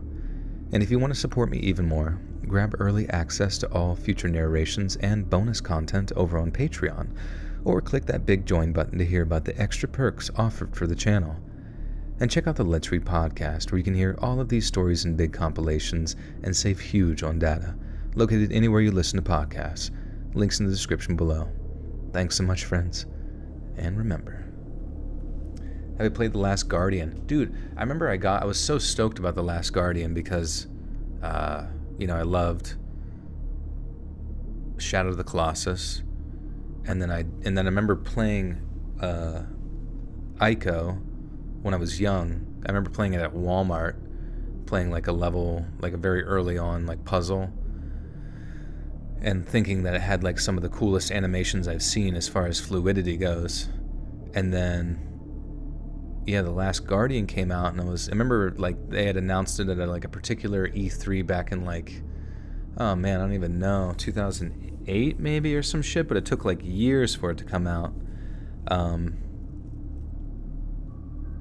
And then it came out, and I just remember like the controls were pretty wonky, trying to get your like giant Trico thing to do what you wanted. And then there was this one puzzle where I fell through the floor, right? And I knew that I had to basically push this crate so that the Trico creature, the big cat bird thing, would basically be able to like lower its tail so that I could jump up and grab it and it would pull me back up. But and maybe that wasn't the solution, but I like could not figure out how to orient the creature, like get the creature to orient itself in the right position. And so I never like finished the game, God of War. Yeah, I played through God of War 2018 one, I think it was. That was I didn't play through the new one though I kind of just want to like watch a video on the story for the new one. Foof 2020 thoughts on Zelda. Yeah, I haven't got to play the new Zelda, but I heard it was amazing. And I do like the idea of like just any game that enables you to use your creativity to have fun with it, because it just adds to the longevity of all of it, you know what I mean? What's my favorite anime? Definitely Ghost in the Shell, for sure. Faux show. I am Foof. Thanks so much, friends. And remember, I am Foof.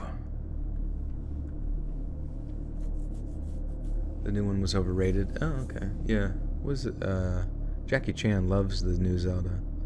You like Full Metal Alchemist Red Brotherhood? You know, I feel like that came on Toonami a lot growing up, but I never really got a chance to watch it.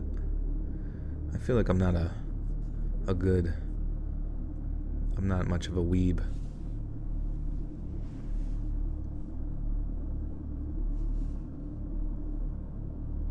But yeah. Thank you guys for hanging out with me. I appreciate it. We went for 3.5 hours. Holy cow. Yeah. And I will be back. What day is it? Sunday? Fuck, man. Doesn't feel like Sunday. Ghost in the Shell walk so Matrix could run. Yeah. I just feel like the story writing in Ghost in the Shell, it felt like it didn't hold your hand. You know what I mean? Like there was it's one of those movies that lends itself to like multiple watches, because there's so much nuanced nature to like the politics and the world building around it, and then the philosophy that exists within it, that like it's definitely worth watching multiple times. And I feel like I need to watch more of all the other, like number 2, and I even heard number 2 was better than number 1, which I didn't realize that. But and then the anime, or like the show. But yeah, I will be back. I'll get this up and edited over on Patreon. It's only $1 a month over there, for early access, as well as bonus content on both Patreon and here on YouTube. Should you join in on that, pretty baller. And yeah, I will get this out same time, same place tonight, Monday at 7 p.m. EST. And then yeah, we'll keep cruising. I'll be back streaming on Tuesday. Hope to see you guys there. Be sure to hit your notification bell to let you know when I go live. And otherwise, I hope all of you have a great evening or day wherever you are on Earth. And we'll see you soon. Adios.